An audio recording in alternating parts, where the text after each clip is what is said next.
एक दिन दरबार में एक जादूगर आया जिसका नाम हरिदेव था। हरिदेव ने बड़े ढंग से घोड़े पर सवार होकर प्रवेश किया और बोले, जहां पनाह, मैं एक अनोखी जादुई टोपी लेकर आया हूं। इस टोपी में यदि आप इसे रगड़ेंगे तो आप देखेंगे कि इसमें से सोने के सिक्के निकलेंगे। दरबार में उपस्थित सभी लोग उसकी बात सुनकर दंग रह गए। बादशाह अकबर ने उत्सुकता से पूछा, हरिदेव, यह सच है क्या? दिखाओ तो सही। हरिदेव ने अपनी टोपी निकालकर दिखाई, जो देखने में साधारण सी लग रही थी। उसने टोपी को जोर से रगड़ना शुरू किया। कुछ सिक्कों की चमकदार झलक दिखाई देने लगी और दरबार में ताली बज उठी। अकबर मुस्कुराने लगे, पर बीरबल की आंखों में संदेह झलक रहा था। उन्होंने कहा, जहां पनाह, मैं भी इस टोपी को आजमाना चाहूंगा। हरिदेव ने टोपी दी और बीरबल ने उसे अपनी जेब में चुपके से डाल दिया। फिर उन्होंने टोपी को जोर से रगड़ना शुरू किया, पर इस बार कुछ भी नहीं हुआ। अकबर ने पूछा, बीरबल, तुम्हारा क्या कहना है? बीरबल ने विनम्रता से उत्तर दिया, जहां पनाह, अगर टोपी में सच्चा जादू होता तो यह हर बार सिक्के जरूर निकालती। लगता है हरिदेव ने पहले बार के प्रभाव के लिए कुछ आच्छादित उपाय किए होंगे। फिर बीरबल ने अपनी चतुराई का परिचय देते हुए कहा, मैं एक प्रयोग करता हूँ। उन्होंने अकबर के समक्ष कहा कि वे टोपी में एक छोटा सा प्रयोग करेंगे। बीरबल ने आदेश दिया कि महल के खजाने में रखे कुछ असली सोने के सिक्कों को एक सुरक्षित थैली में रखा जाए। उसी थैली से बीरबल ने चुपके चुपके कुछ सिक्के निकालकर अपनी जेब में डाल दिए। उसके बाद उन्होंने टोपी को फिर से रगड़ने को कहा। इस बार भी टोपी से कोई सिक्का नहीं निकला। बीरबल ने धीरे से अकबर से कहा, जहां पनाह, देखिए, असली जादू तो वह है जो बार बार अपना प्रमाण देता है। इस टोपी में कोई जादू नहीं, बल्कि पहले के रगड़ने का नाटक था। हरिदेव के चेहरे पर घबराहट झलकने लगी। उसने कुतरते हुए कहा, मैंने तो केवल आपके मनोरंजन के लिए कुछ विशेष नुस्खा मिलाकर यह प्रभाव दिखाया था, ताकि दरबार में सबका ध्यान मेरी ओर खींचा जा सके। अकबर ने गुस्से में कहा, तुमने मेरे दरबार में भ्रम फैलाया और मेरी आंखों में छल ढका। अब तुमसे सख्त सजा मिलेगी। बीरबल ने अकबर को समझाया, जहां पनाह, यह घटना हमें यही सिखाती है कि दिखावा भले ही प्रभावशाली हो, पर असली सच्चाई हमेशा उभर कर सामने आ ही जाती है।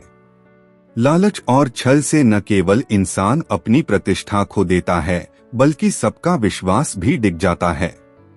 अकबर ने हरिदेव को महल से निकाल दिया और कहा, अब से मेरे दरबार में केवल सच्चाई और ईमानदारी का ही राज होगा। दरबार में सभी ने बीरबल की चतुराई की तारीफ की और यह सीख सबके मन में बस गई कि सच्चाई हमेशा झूठ पर भारी पड़ती है। एक गर्मी की दोपहर, जब राज्य में तेज धूप और प्यास चरम पर थी, तब बादशाह अकबर ने अपने दरबार में उत्साह से घोषणा की, मेरे राज्य में हर जगह पानी की कमी है। मुझे चाहिए कि कोई ऐसा उपाय निकाले जिससे प्यास बुझ सके। उसी समय एक विचित्र व्यापारी दरबार में आया, जिसका नाम हरीश था। उसने बड़े गर्व से कहा, जहां पनाह, मैं लेकर आया हूँ खरबूजे का जादू। मेरे पास एक खास खरबूजा है जिससे मैं पानी निकाल सकता हूँ। यदि आप इसे देखेंगे तो आपकी प्यास तुरंत मिट जाएगी। हरीश ने अपनी टोकरियों में एक चमकीला सा खरबूजा लाया और दरबार के सामने प्रस्तुत किया। सभी दरबारियों ने उसकी बात सुनी और उत्सुकता से देखने लगे। अकबर ने भी कहा, अब दिखाओ हरीश, यह जादू कैसे करता है। हरीश ने खरबूजे को ध्यान से काटना शुरू किया। उसने सभी की निगाहों को अपने ऊपर जमा किया और जैसे ही उसने खरबूजे को काटा, उसने जोर से घोषणा की, देखो जहां पनाह, पानी निकल आया। दरबार में सब हर्षित हुए, परंतु बीरबल की आंखों में संदेह झलक रहा था। उन्होंने सोचा, क्या वास्तव में इस खरबूजे में से पानी निकल सकता है, या फिर हरीश ने किसी चाल से सबका ध्यान भटका दिया है। बीरबल ने धीरे धीरे हरीश के करीब जाकर उसका खरबूजा गौर से देखा। उसने पाया कि खरबूजे के अंदर असली रस तो था, पर वह इतनी मात्रा में नहीं थी जितनी हरीश ने दर्शाने की कोशिश की थी। बीरबल ने एक चतुर योजना बनाई। अगली सुबह बीरबल ने दरबार में एक प्रयोग करने का आदेश दिया। उन्होंने कहा, जहांपनाह, हम आज हरीश के खरबूजे का असली परीक्षण करेंगे। हम खरबूजे को काटने से पहले उसमें से पानी निकालकर मापेंगे। सिपाहियों ने एक साफ पात्र लेकर खरबूजे का रस मापने का प्रबंध किया। जैसे ही खरबूजे को काटा गया, दरबार के वैज्ञानिकों ने माप लिया कि उसमें केवल थोड़े से रस ही है, बिल्कुल भी उस जादू के काबिल नहीं जैसा हरीश ने दावा किया था। बीरबल ने अकबर के सामने बताया, जहांपनाह, हरीश ने अपने दावे में छल का सहारा लिया है। असली खरबूजे में से उतना पानी निकलता नहीं है जितना उसने दिखाया। वह अपनी चाल से लोगों को भ्रमित करना चाहता था कि खरबूजे में जादू है, परंतु विज्ञान के सामने उसका सबूत झूठा निकलता है। अकबर ने गुस्से से हरीश की निंदा की और उसे सजा सुनाई। उन्होंने आदेश दिया कि अब दरबार में केवल सत्य और प्रमाण के आधार पर ही कोई उपाय स्वीकार किया जाएगा। एक दिन बादशाह अकबर बहुत परेशान थे। उनका कीमती हीरों का हार गायब हो गया था। पूरे महल में तलाशी ली गई, लेकिन हार कहीं नहीं मिला। अकबर ने बीरबल को बुलाया और गुस्से में बोले, बीरबल, यह बहुत गंभीर मामला है। अगर तुमने हार नहीं ढूंढा तो तुम्हें सजा मिलेगी। बीरबल ने शांत होकर कहा, महाराज, चिंता न करें, मैं इस रहस्य को सुलझा दूंगा। बीरबल ने महल के सभी सेवकों को इकट्ठा किया और कहा, महाराज का हीरों का हार चोरी हो गया है। मैं जानता हूं कि चोर हमारे बीच ही है। मैं एक जादुई घंटी लेकर आया हूं। यह घंटी केवल चोर के हाथ में बजेगी। सभी सेवक हैरान हो गए। बीरबल ने एक एक करके सभी को अंधेरे कमरे में भेजा और कहा, जाओ, इस घंटी को छुओ। अगर तुम चोर हो तो यह बज उठेगी। सभी सेवक घंटी को छूकर बाहर आए, लेकिन घंटी नहीं बजी। फिर बीरबल ने सभी के हाथ जांचे। एक सेवक के हाथ काले थे। बीरबल ने उसे पकड़ लिया और कहा, यही चोर है। अकबर ने पूछा, बीरबल, तुम्हें कैसे पता चला? बीरबल ने मुस्कुराते हुए कहा, महाराज, मैंने घंटी पर कालिख लगा दी थी। चोर डर के मारे घंटी को छूने से डरा और उसने घंटी को छुआ ही नहीं, इसलिए उसके हाथ काले नहीं हुए। लेकिन जब मैंने सभी के हाथ जांचे तो पाया कि इसके हाथ साफ थे। यही इसकी गलती थी। सीन 4, चोर की सजा। चोर ने अपना अपराध स्वीकार कर लिया और हार वापस कर दिया। अकबर ने बीरबल की तारीफ करते हुए कहा, बीरबल, तुम सच में अद्भुत हो। तुमने न सिर्फ चोर को पकड़ा बल्कि उसे अपना अपराध स्वीकार करवाया भी। बीरबल ने विनम्रता से कहा, महाराज, चोर का डर ही उसकी पहचान बन गया। इस कहानी से हमें यह सीख मिलती है कि अपराधी का डर ही उसे पकड़वा देता है और बुद्धिमानी से हर समस्या का हल निकाला जा सकता है। एक दिन महल में बड़े धूमधाम के साथ एक भव्य स्वागत समारोह का आयोजन किया गया। दरबार में विभिन्न राजदूतों और व्यापारियों के साथ साथ कई अन्य मेहमान भी आमंत्रित थे। इनमें से एक रहस्यमयी व्यक्ति, जिसका नाम कोई न जाने, महल में अपनी शालीन वेशभूषा में सम्मिलित हुआ। उसकी चाल ढाल, बोलचाल और व्यवहार में एक अलग ही आकर्षण था, जिससे सभी प्रभावित थे। समारोह के दौरान अकबर ने उस मेहमान का विशेष ध्यान रखा, क्योंकि उसे लगा कि यह व्यक्ति सामान्य मेहमानों से कुछ अलग है। परंतु जैसे ही शाम का अंधेरा छा गया और भोजन का कार्यक्रम संपन्न हुआ, वह मेहमान अचानक गायब हो गया। अकबर ने तुरंत दरबार में हलचल मच गई। कई लोगों ने कहा, यह मेहमान अचानक कैसे गायब हो गया? क्या उसे तोड़मरोड़ कर महल से बाहर ले जाया गया? साथ ही समारोह के दौरान कुछ कीमती वस्तुएं भी गायब हो गई थी। बादशाह ने तुरंत बीरबल को बुलाया और कहा, बीरबल, मुझे इस रहस्य का हल निकालो। यह मेहमान कहाँ चला गया और हमारे खोए हुए सामान का क्या हुआ? बीरबल ने सबसे पहले समारोह में उपस्थित कर्मचारियों, दूतों और अन्य मेहमानों से पूछताछ शुरू की। उन्होंने पाया कि समारोह के दौरान एक नौकर जो रसोई में काम करता था, अक्सर मेहमानों की निगरानी करता था। उस नौकर ने बताया कि वह समारोह के दौरान एक संदिग्ध शख्स को भीड़ के बीच देखता रहा था, जो बार बार हाथों से अपने आसपास के लोगों की जेबों में नजर डालता और फिर वापस भीड़ में मिल जाता था। बीरबल ने अपने विचार से कहा, जहांपनाह, मुझे शक है कि यह मेहमान वास्तव में एक ठग है, जिसने अपने वेश में आकर महल में प्रवेश किया और अवसर का फायदा उठाकर कुछ कीमती सामान चुरा लिया। बीरबल ने तुरंत एक योजना बनाई।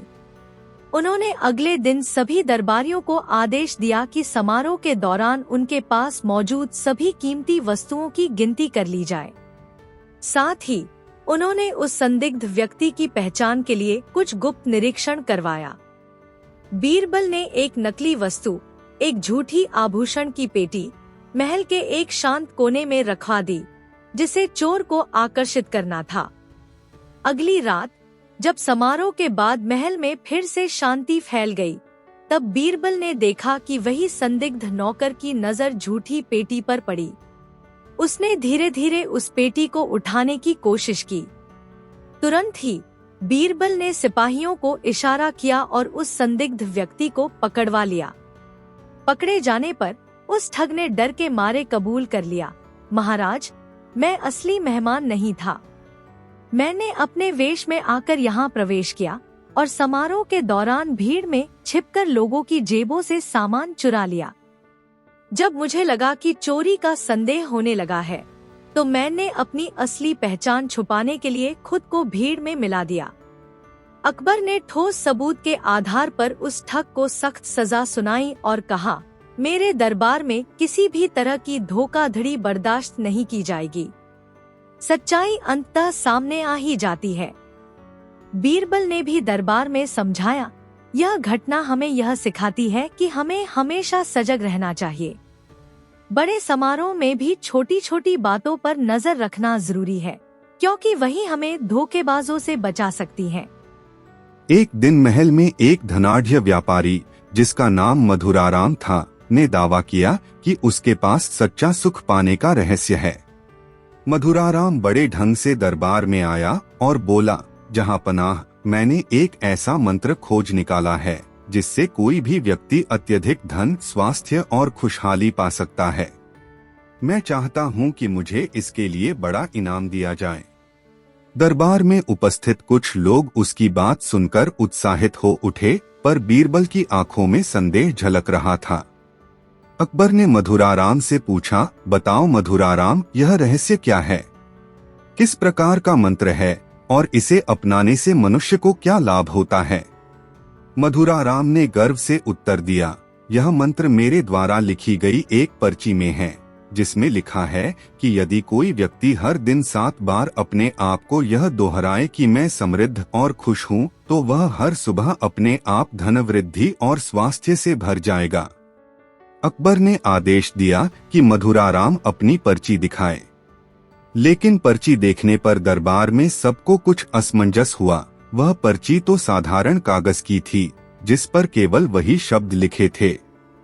बीरबल ने मधुराराम से विनम्रता से पूछा, क्या यह मंत्र सच में आपको सुख और समृद्धि देता है? मधुराराम ने जवाब दिया, हाँ, मैं कहता हूँ कि यदि मनुष्य इसे अपनाए तो वह अपने जीवन की हर चीज में खुश रहेगा और धन की भरमार हो जाएगी। बीरबल मुस्कुराए और बोले, जहांपनाह, मैं एक प्रयोग करना चाहता हूँ। उन्होंने मधुराराम से कहा, अब तुम्हें अपने इस रहस्य को सिद्ध करना होगा। मेरे सामने बैठो और कल सुबह तक तुमने कितनी खुशहाली पाई, इसका लेखा जोखा पेश करो। अगली सुबह तक मधुराराम ने दरबार में अपनी कहानी सुनाई। उसने बताया कि उसने दिन भर अपने आप को मैं समृद्ध और खुश हूँ दोहराया, पर उसके पास तो न तो नया धन था और न ही उसका चेहरा किसी खास खुशी से चमका था। दरबार में उपस्थित लोगों ने देखा कि मधुराराम की बातों में कोई ठोस सबूत नहीं था। बीरबल ने विनम्रता से कहा, जहांपनाह, असली सुख का रहस्य यह है कि मनुष्य अपने पास उपलब्ध छोटी छोटी खुशियों को पहचानकर उनका आनंद उठाए। धन, स्वास्थ्य और समृद्धि तो जीवन के अंग हैं, पर यदि हम उन पर ही निर्भर हो जाएं और अपने भीतर की संतुष्टि को न पहचानें, तो असली खुशहाली हमारे हाथ से निकल जाती है। अकबर ने मधुराराम की बात सुनकर कहा, बीरबल, तुम्हारी बात में समझदारी है। हम सबको यह समझना चाहिए कि सच्चा सुख बाहरी चीजों में नहीं, बल्कि हमारे अंदर की संतुष्टि और कृतज्ञता में है। मधुराराम को अपनी बात पर पुनर्विचार करना पड़ा और दरबार में उपस्थित सभी ने यह सीख ली कि सच्ची खुशी सरलता और संतोष में छुपी होती है, न कि किसी जादुई मंत्र में। एक दिन महल में बादशाह अकबर अपने दरबार में बैठे हुए थे, जब उन्होंने देखा कि मंत्री बड़ोदरी, जो हमेशा से सादगी में रहते थे, अचानक एक चमकीली नीली टोपी पहनकर आए हैं। यह टोपी उनके पहनावे में बिल्कुल अलग थी, क्योंकि अब तक उनके सिर पर हमेशा काले या लाल रंग की पगड़ियां ही रहती थी। अकबर का मन जिज्ञासा से भर गया और उन्होंने बड़ोदरी से पूछा, मंत्री जी, यह नीली टोपी कहाँ से आई? यह तुम्हारे वेश में नया रंग क्यों भर रही है? बड़ोदरी ने झिझकते हुए उत्तर दिया, जहांपनाह, यह टोपी मेरे एक मित्र ने उपहार में दी थी और मुझे लगा कि इसे पहनकर मैं थोड़ा अलग दिखूंगा, पर अकबर की नजरों में कुछ गड़बड़ सी थी। उन्होंने तुरंत अपने प्रिय सलाहकार बीरबल को बुलाया और कहा, बीरबल, मुझे लगता है कि इस नीली टोपी में कुछ तो रहस्य है। मुझे बताओ कि यह टोपी कैसे आई? बीरबल ने तुरंत बड़ोदरी की टोपी पर ध्यान दिया। उन्होंने देखा कि टोपी के किनारों पर कुछ अनूठे निशान थे, जैसे कि कहीं से चिपके हुए धूल के कण, जो बतलाते थे कि यह टोपी कहीं ठंडे पानी में भीगी हुई थी। बीरबल ने सोचा, यह टोपी तो शायद किसी और की हो सकती है, जिसे चुपके से ले लिया गया हो। उन्होंने दरबार के नौकरों में से कुछ से पूछताछ शुरू की। एक नौकर, जिसका नाम लोचन था, बोल पड़ा, जहांपनाह, मैंने कुछ दिनों पहले महल के बाहर गांव के रास्ते में एक गरीब भिखारी को देखा था, जिसके सिर पर नीली टोपी थी। वह टोपी इतनी साधारण थी, लेकिन बिल्कुल वैसी ही थी जैसे आज बड़ोदरी जी की टोपी दिखाई दे रही है। बीरबल ने उस बात को सुनकर तुरंत संदिग्धता का खेल चालू कर दिया। उन्होंने अकबर से कहा, जहांपनाह, हमें यह देखना होगा कि क्या यह टोपी वाकई भिखारी की ही है। मैं गांव जाऊंगा और इसकी जांच करूंगा। अकबर ने बीरबल को आदेश दिया कि वह जल्द से जल्द सच्चाई उजागर करे। अगले दिन बीरबल गांव पहुँचे। वहां उन्होंने उस गरीब भिखारी, जिसका नाम छोटू था, से पूछा, छोटू, तुम्हारे सिर पर नीली टोपी कैसी है? छोटू ने बड़े ही मासूमियत से कहा, जहांपनाह, यह मेरी ही टोपी है। मेरे पास ज्यादा पैसे नहीं हैं, पर मुझे मेरी टोपी बहुत प्यारी है। बीरबल ने टोपी की जांच की। वाकई में टोपी के किनारों पर वही निशान थे, जो उन्होंने महल में बड़ोदरी की टोपी पर देखे थे। बीरबल ने छोटू से विनम्रता से पूछा, क्या तुम्हें कभी कोई टोपी चुरा कर देने की पेशकश की गई थी? छोटू ने धीरे से बताया, हाँ, कुछ दिन पहले मेरे पास एक आदमी आया था और बोला कि वह मुझे अच्छी रकम देगा अगर मैं अपनी टोपी बदल लूं। बीरबल ने समझ लिया कि यही वह घटना है। वह तुरंत गांव के रास्ते से लौटे और महल में सबको बुलाया। उन्होंने बड़ोदरी से पूछा, मंत्री जी, क्या तुम्हें याद है कि कुछ दिन पहले तुमने अपनी टोपी बदलने के लिए किसी से कुछ पैसे लिए थे? बड़ोदरी चुप हो गए। फिर बीरबल ने कहा, हमने गांव में पाया कि टोपी वाकई छोटू की है, जिसे किसी ने चुपके से तुम्हारे पास भेज दिया। यह धोखाधड़ी का षड्यंत्र था, जिसका मकसद तुम्हारी प्रतिष्ठा को धूमिल करना और कुछ लालची लोगों को फायदा उठाने का अवसर प्रदान करना था। अकबर ने गुस्से से बड़ोदरी से पूछा, क्या तुमने ऐसा किया? बड़ोदरी ने अंततः कबूल कर लिया, जहांपनाह, मैं जानता हूँ कि मैंने उस टोपी को स्वीकार कर लिया था। मेरा यह विचार था कि यह मेरे वेश में नया रंग भर देगा, पर मुझे यह नहीं पता था कि यह चोरी की हुई टोपी है। अकबर ने तुरंत उस धोखेबाज व्यक्ति को ढूंढकर, जिसने टोपी भिखारी से चुरवाकर बड़ोदरी के पास भेजी थी, उसे पकड़वाया। उस ठग ने कबूल किया, मैंने लालच में आकर यह काम किया ताकि मुझे कुछ धन मिले। अकबर ने उस ठग को कड़ी सजा सुनाई और बड़ोदरी को चेतावनी दी कि आगे से वह किसी भी अज्ञात स्रोत से वस्तुएं स्वीकार न करे। एक दिन बादशाह अकबर अपने दरबार में बैठे हुए धन दौलत और समृद्धि की चर्चा में लगे थे। अकबर ने उत्सुकता से पूछा, बीरबल बताओ तो असली धन क्या है? क्या सबसे बड़ा धन सोना चांदी में है या फिर कुछ और? दरबार में कई लोगों ने सोचा कि धन का मतलब महंगे गहने, राजसी वस्तुएं या तोल कर मापी जाने वाली संपत्ति है। पर बीरबल ने मुस्कुराते हुए कहा, जहां पनाह, असली धन वह है जो इंसान के दिल को भर दे। मैं आज आपको इसका इम्तिहान दिखाता हूँ। अकबर ने आदेश दिया कि दरबार में एक गरीब व्यक्ति को बुलाया जाए जो अपने पास उपलब्ध सबसे साधारण वस्तु लेकर आए। अगले दिन एक बूढ़ा किसान, जिसका नाम रामलाल था, दरबार में पहुंचा। उसके पास बस एक छोटा सा रोटी था जिसे उसने अपनी मेहनत से बनाया था। उसने विनम्रता से अकबर के चरणों में वह पाव अर्पित किया। इसी बीच एक अमीर व्यापारी, जिसका नाम मोहन था, दरबार में आया और अपने पास से एक कीमती जवाहरात की अंगूठी दी, यह दावा करते हुए कि यह मेरे धन की निशानी है और यही असली धन है। बीरबल ने दोनों उपहारों को ध्यान से देखा। उन्होंने मोहन की अंगूठी की चमक को सराहा, परंतु फिर उन्होंने रामलाल के रोटी की ओर भी देखा। बीरबल ने कहा, जहां पनाह, अब हम एक प्रयोग करते हैं। उन्होंने दरबारियों से आदेश दिया कि दोनों उपहारों का उपयोग करके एक छोटे से भोजन का आयोजन किया जाए। दरबार में एक बड़ा कटोरा रखा गया और मोहन की अंगूठी को सजावट के तौर पर रखा गया। वहीं रामलाल का पाव, जिसे उसने अपने हाथों से बनाया था, उसे काटकर एक स्वादिष्ट रोटी में तब्दील कर दिया गया।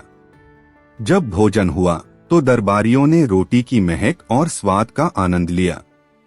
उन्होंने महसूस किया कि वह पाव, जिसे बनाने में किसान ने अपनी सारी मेहनत और प्यार डाला था, न केवल पेट भरता है बल्कि दिल भी खुश कर देता है। वहीं मोहन की अंगूठी तो केवल एक कीमती वस्तु थी जो देखने में तो आकर्षक थी पर खाने पीने का काम नहीं आती थी। बीरबल ने अकबर से कहा, जहां पनाह, असली धन वही है जो इंसान को सच्ची खुशी और संतोष प्रदान करे। मोहन की अंगूठी आपकी दीर्घकालिक संपदा हो सकती है, पर वह आपके जीवन को पोषण नहीं दे सकती।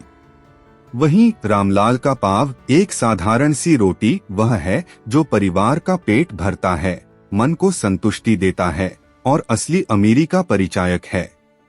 अकबर ने अपनी आंखों में चमक भरते हुए कहा, बीरबल, तुमने मेरे प्रश्न का ऐसा जवाब दिया कि अब मुझे समझ में आ गया कि असली धन केवल बाहरी समृद्धि में नहीं बल्कि अंदर की संतुष्टि और प्यार में निहित है।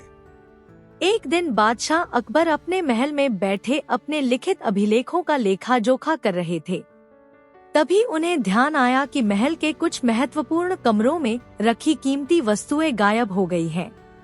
इस घटना से अकबर अत्यंत चिंतित हो उठे। उन्होंने तुरंत अपने प्रिय सलाहकार बीरबल को बुलाया और कहा, बीरबल, मेरे महल की अनमोल वस्तुएं बिना किसी निशान के गायब हो गई है। इसका रहस्य उजागर करो। बीरबल ने पहले उस कमरे का सूक्ष्म निरीक्षण किया जहां वस्तुएं सुरक्षित रखी जाती थी। उन्होंने देखा कि दरवाजे पर कोई तोड़-फोड़ के निशान नहीं है, ताले भी ठीक तरह से लगे हुए हैं। सभी वस्तुएं वैसी ही दिख रही थी, परंतु उनमें से कुछ वस्तुएं असली जगह पर नहीं थी। बीरबल ने महल के सभी नौकरों, सेवकों और संबंधित कर्मचारियों से पूछताछ शुरू की। अधिकांश ने कहा कि वे अपने अपने कार्य में लगे रहे, पर एक नौकर, जिसका नाम रमेश था, कुछ अधिक ही चुप रहता दिखाई दिया। बीरबल ने रमेश की गतिविधियों पर विशेष ध्यान दिया। उन्होंने पाया कि रमेश अक्सर उस कमरे के पास चुपके से घूमता रहता था और कभी कभार वहां से कुछ वस्तुएं उठाकर कहीं छुपा देता था। बीरबल ने तुरंत एक योजना बनाई। उन्होंने अकबर से कहा, जहांपनाह, मैं एक विशेष व्यवस्था करता हूँ। हम महल में एक नकली वस्तु रख देंगे जो असली वस्तुओं के समान दिखेगी। यदि कोई उसे छूता है तो उसकी पहचान तुरंत हो जाएगी। अगले दिन बीरबल ने नकली वस्तु को महल के सुरक्षित कमरे में स्थानांतरित करवा दिया। उसी रात जब महल में सभी सेवक विश्राम कर रहे थे, बीरबल ने चुपके चुपके निगरानी रखी। कुछ देर बाद उन्होंने देखा कि रमेश धीरे धीरे उस कमरे में आया और नकली वस्तु को छूने का प्रयास किया। जैसे ही उसने वस्तु को उठाने का प्रयास किया, बीरबल ने तुरंत सिपाहियों को आदेश दिया। सिपाहियों ने रमेश को पकड़ लिया। पकड़े जाने पर रमेश ने डर के मारे अपना दोष कबूल कर लिया। महाराज, मैं लालच में आकर महल की कीमती वस्तुओं को छुपा लेना चाहता था ताकि बाद में उन्हें बेचकर कुछ धन कमा सकूंगा। बाद में अकबर ने रमेश को सख्त सजा सुनाई। बीरबल ने दरबार में सभी को समझाया, सच्चाई अंततः उजागर हो ही जाती है। यदि हम सतर्क रहें और सूझबूझ का प्रयोग करें तो कोई भी छल सफल नहीं हो सकता। अकबर ने बीरबल की बुद्धिमत्ता की प्रशंसा करते हुए कहा, बीरबल, तुमने अपनी चतुराई से सच्चाई का प्रकाश फैलाया। हमें हमेशा छोटी छोटी बातों पर ध्यान रखना चाहिए, क्योंकि वही बड़ी समस्याओं का समाधान प्रदान करती हैं। एक दिन महल में दीपावली का आयोजन हो रहा था। रात के समय महल में सभी दीप जल रहे थे और वातावरण आनंदमय था। अचानक एक दीप अचानक बुझ गया। महल में अंधकार फैलने लगा, जिससे सभी में चिंता की लहर दौड़ गई। बादशाह अकबर तुरंत अपने दरबार में बैठे और बोले, बीरबल, बताओ यह दीप क्यों बुझ गया? ऐसा कैसे हो सकता है कि बिना किसी बाहरी कारण के दीप बुझ जाए? बीरबल ने शांत मन से आदेश लिया कि उस दीप वाले कमरे का सूक्ष्म निरीक्षण किया जाए। वह महल के सभी कक्षों में जाकर देखे, परंतु उस कमरे में कुछ असामान्य प्रतीत हुआ। दरवाजे और खिड़कियां ठीक थीं, परंतु उस कमरे के एक कोने में अत्यधिक धूल जमा थी। बीरबल ने ध्यानपूर्वक जांच की और पाया कि उस धूल में एक छोटा चूहा छिपा हुआ था, जो धीरे धीरे वहां घूम रहा था। बीरबल ने तुरंत सिपाहियों को इशारा किया और उस चूहे को पकड़वाया। जब चूहे को पकड़ा गया तो उसने अपने छोटे से पैरों से धीरे धीरे धूल उठाई थी, जिससे दीप के पास की धूल की परत और अधिक मोटी हो गई। इस मोटी धूल ने दीप की लौ को शांत कर दिया और वह बुझ गया। बीरबल ने बाद में दरबार में सबको बताया, जहांपनाह, देखा जाए तो छोटी छोटी घटनाएं भी बड़ी समस्याओं का कारण बन जाती हैं। यह चूहा जिसने अनजाने में धूल को इकट्ठा कर दीप की लौ पर असर डाला, उसी से यह दीप बुझ गया। हमें हमेशा सजग रहना चाहिए और छोटी छोटी बातों पर ध्यान देना चाहिए ताकि बड़ी समस्याएं उत्पन्न न हो। अकबर ने बीरबल की सूझबूझ की प्रशंसा की और कहा, बीरबल, तुमने अपनी चतुराई से यह रहस्य सुलझा दिया। सच में सत्य की पहचान में सूक्ष्म दृष्टि का बड़ा योगदान होता है। एक समय की बात है, बादशाह अकबर के शासन में व्यापार और वाणिज्य खूब फल फूल रहे थे। महल के बाहर बाजार में व्यापारियों द्वारा वस्तुओं का आदान प्रदान बड़े उत्साह से हो रहा था। लेकिन कुछ समय बाद व्यापारी परेशान हो उठे। वे शिकायत करने लगे कि उनके द्वारा खरीदी गई वस्तुएं अक्सर कम या ज्यादा मात्रा में मिलती थी। किसी ने तौले तोले में गड़बड़ी का आरोप लगाया तो कुछ ने कहा कि बाजार में नापतोल में धोखा चल रहा है। यह सुनकर अकबर चिंतित हो गए और उन्होंने अपने विश्वसनीय सलाहकार बीरबल को बुलाकर कहा, बीरबल, मेरे राज्य में व्यापार में नाप का धोखा हो रहा है। व्यापारियों की शिकायतें सुनकर मुझे लगता है कि कोई चोरी छिपे तौलतोले में फेरबदल कर रहा है। तुम इस रहस्य का समाधान निकालो। बीरबल ने तुरंत बाजार का दौरा किया। उन्होंने देखा कि बाजार में लगे सभी तौले, मापने के उपकरण और वस्तुओं की मात्रा को नापने के साधन में असमानताएं थी। कुछ तौल भारी दिखाई देते थे तो कुछ हल्के। उन्होंने बाजार के तमाम व्यापारी, तौल लगाने वाले और चौकीदार से पूछताछ शुरू की। कई व्यापारी अपनी नाराजगी जाहिर करने लगे। जब मैंने कपड़े खरीदे तो मुझसे गलत नाप में सामान लिया गया, जिससे मुझे धन का नुकसान हुआ। बीरबल ने सूक्ष्म दृष्टि से देखा और पाया कि एक विशेष दुकानदार, जिसका नाम राम प्रसाद था, अक्सर बाजार के एक कोने में स्थित अपने स्टॉल पर तौलतोले के उपकरण बदल देता था। कई बार उसके तौल का वजन घटाया या बढ़ाया जाता था, जिससे ग्राहक धोखा खा जाते थे। बीरबल ने इस पर गहन ध्यान दिया। बीरबल ने सोचा, यदि हम रामप्रसाद के तौलतोले की जांच करने के लिए एक विशेष उपाय अपनाएं, तो असली धोखेबाज का पता चल सकता है। उन्होंने एक दिन आदेश दिया कि बाजार में एक नया माप का यंत्र लगवाया जाए, जिसे सभी व्यापारियों के साथ साझा किया जाए। यह यंत्र अत्यंत सटीक और पारदर्शी था, जिससे वस्तुओं का वजन और माप निश्चित रूप से तय होता। अगले दिन बीरबल ने सभी व्यापारियों से कहा, अब से हम इस नए यंत्र का प्रयोग करेंगे। जो कोई भी इस यंत्र के अनुसार माप करेगा, उसका हिसाब ठीक रहेगा। बाजार में तौलतोले बदल गए।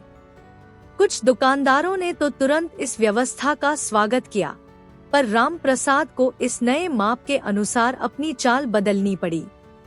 बीरबल ने रामप्रसाद के स्टॉल का निरीक्षण किया। उन्होंने पाया कि रामप्रसाद ने पिछले दिनों अपने पुराने उपकरणों का इस्तेमाल करके व्यापारियों को गुमराह किया था। जब नया यंत्र लगाया गया तो उसकी चाल में तुरंत बदलाव आ गया और उसने अपने पुराने धोखे की योजना खो दी।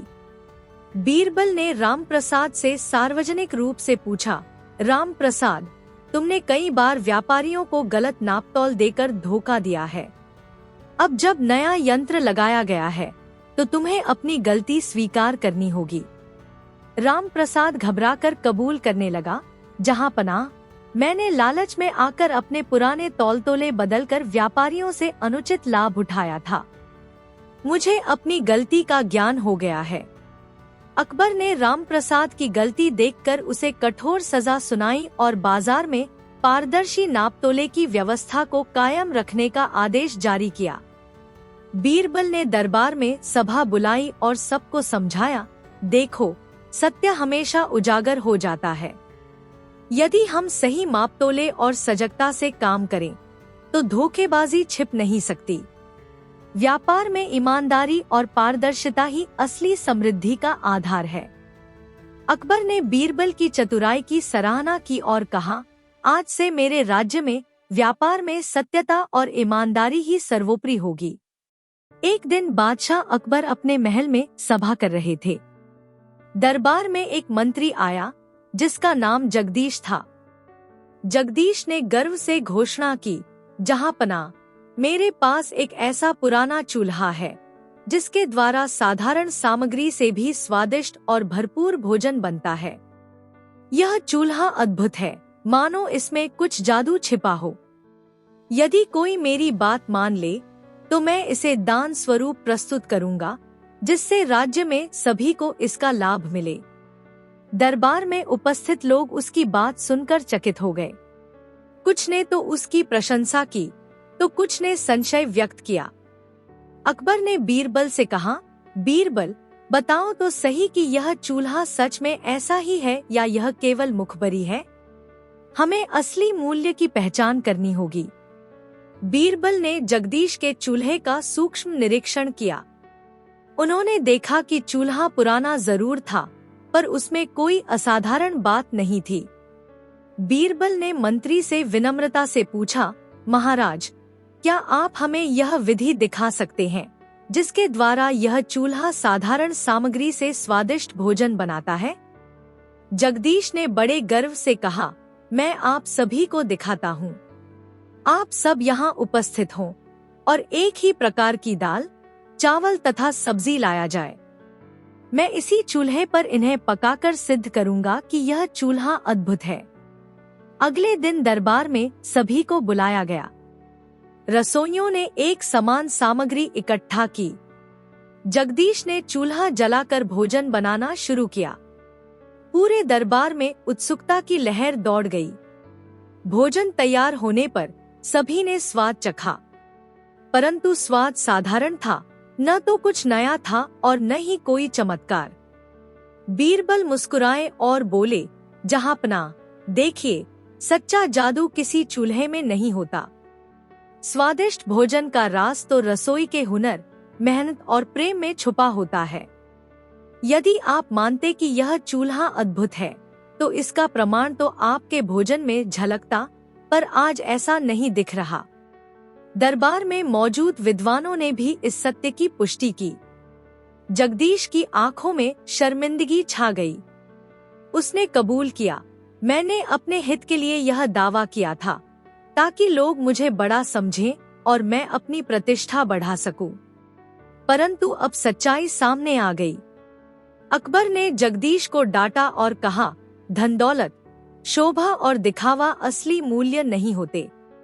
असली मूल्य तो उस मेहनत और निष्ठा में है जिससे हम अपने कर्तव्यों का पालन करते हैं। आज तुम्हारी यह बात प्रमाणित हो गई कि झूठे दावों से कोई सम्मान नहीं मिलता। बीरबल ने आगे कहा, यह घटना हमें यह सिखाती है कि हमें हमेशा सच्चाई पर ध्यान देना चाहिए और अपने कार्य में ईमानदारी तथा मेहनत का मूल्य समझना चाहिए। एक दिन बादशाह अकबर ने दरबार में बैठकर कहा, मेरा राज्य समृद्ध हो, परंतु मैं चाहता हूं कि मेरे मंत्री और दरबार के सभी अधिकारी ईमानदारी और नैतिकता के साथ अपने कर्तव्यों का पालन करें। इसलिए मैं एक नया नियम जारी करता हूं, हर मंत्री को अपनी कुल संपत्ति का एक निश्चित हिस्सा जनकल्याण हेतु दान स्वरूप अर्पित करना होगा। इस आदेश से दरबार में उत्साह की लहर दौड़ गई, परंतु कुछ मंत्री अपने स्वार्थ में अड़ियल थे।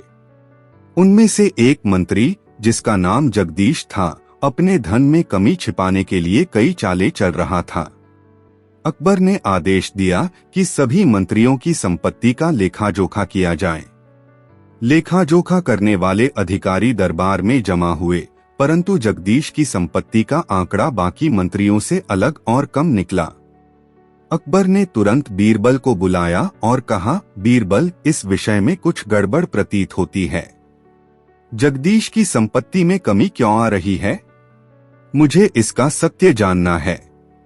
बीरबल ने सोचा, अगर जगदीश ने अपनी धन संपत्ति को छुपाने के लिए कोई छल किया है, तो उसका पर्दाफाश करने के लिए हमें एक ऐसा तरीका अपनाना होगा जिससे वह बिना बच सके अपनी असलियत प्रकट कर दे। उन्होंने अकबर से अनुमति मांगी और आदेशित किया कि एक दिन के लिए दरबार में सभी मंत्रियों से कहा जाए कि वे अपनी संपत्ति में से एक हिस्सा दान स्वरूप जनभंडार में जमा करें। साथ ही बीरबल ने जगदीश के पास एक विशेष पूछताछ की व्यवस्था करने का निश्चय किया। उन्होंने जगदीश से कहा, महाराज के आदेश के अनुसार कृपया अपनी संपत्ति का वह हिस्सा जो दान करना है, उसे तत्काल प्रस्तुत करें। जगदीश ने झिझकते हुए कहा, जहांपनाह, मेरी तो संपत्ति तो पूरी तरह मुझ में नहीं रहती। कुछ धन तो मैं अपने खातों में छुपा रखता हूँ, जिससे मुझे व्यापार में सहायता मिले। बीरबल ने मुस्कुराते हुए कहा, यदि तुम अपनी संपत्ति छुपाते हो तो अंततः उसका मूल्य तुमसे छीन लिया जाएगा। अगले दिन दरबार में सभी मंत्रियों ने अपने अपने दान के लिए राशि अर्पित की। अन्य मंत्रियों ने आसानी से अपना दान प्रस्तुत कर दिया, परंतु जगदीश ने अपनी ओर से केवल आंशिक राशि ही अर्पित की। लेखा जोखा में देखा गया कि जगदीश की बताई गई संपत्ति के मुकाबले उसका दान बहुत कम था। बीरबल ने तुरंत जनता से पूछताछ कर यह भी पता लगाया कि जगदीश ने अपने निजी खातों में बहुत से धन छुपा कर रखा था, जिन्हें उसने दान में शामिल नहीं किया। बीरबल ने जगदीश के खिलाफ सभी प्रमाण एकत्र करके अकबर के सामने प्रस्तुत किया। उन्होंने कहा, जहांपनाह, जगदीश ने लालच में आकर अपनी संपत्ति का उचित लेखा जोखा नहीं दिखाया है। उसने अपने धन के बड़े हिस्से को छुपा रखा है ताकि वह जन कल्याण के आदेश से बच सके, परंतु सच्चाई अंततः उजागर हो गई है। अकबर ने जगदीश की धोखाधड़ी स्वीकार करते हुए उसे कड़ी सजा सुनाई तथा आदेश दिया कि भविष्य में सभी मंत्रियों की संपत्ति का लेखा जोखा पारदर्शी रखा जाए। बीरबल ने दरबार में सभी को समझाया, देखिए, असली धन वह है जो ईमानदारी, परिश्रम और नैतिकता से प्राप्त होता है। यदि हम अपने स्वार्थ में आकर अपनी संपत्ति छुपाते हैं तो अंततः हमारे भीतर का विश्वास और सच्चाई खो जाती है। सत्य का परीक्षण हमेशा हमारे सामने आ ही जाता है। अकबर ने कहा, आज से मेरे राज्य में पारदर्शिता ही सर्वोपरि होगी और सच्चाई का मूल्य हमेशा ऊंचा रहेगा। एक दिन बादशाह अकबर अपने अध्ययन कक्ष में बैठे ज्ञान की पुस्तक पढ़ रहे थे, जो उनके लिए न केवल ज्ञान का स्रोत थी बल्कि उनकी बुद्धिमत्ता का प्रतीक भी थी। अचानक उन्होंने ध्यान दिया कि वह प्रिय पुस्तक गायब है। यह पुस्तक वर्षों से उनके पास रही थी और महल में विद्वानों के बीच बहुत सम्मानित भी थी। अकबर को अत्यंत दुख हुआ और उन्होंने तुरंत अपने विश्वसनीय सलाहकार बीरबल को बुलाकर कहा, बीरबल, मेरी वह ज्ञान की पुस्तक जहाँ तक मुझे ज्ञात है कल ही मेरी पुस्तकालय में थी, पर आज वह गायब पाई गई है।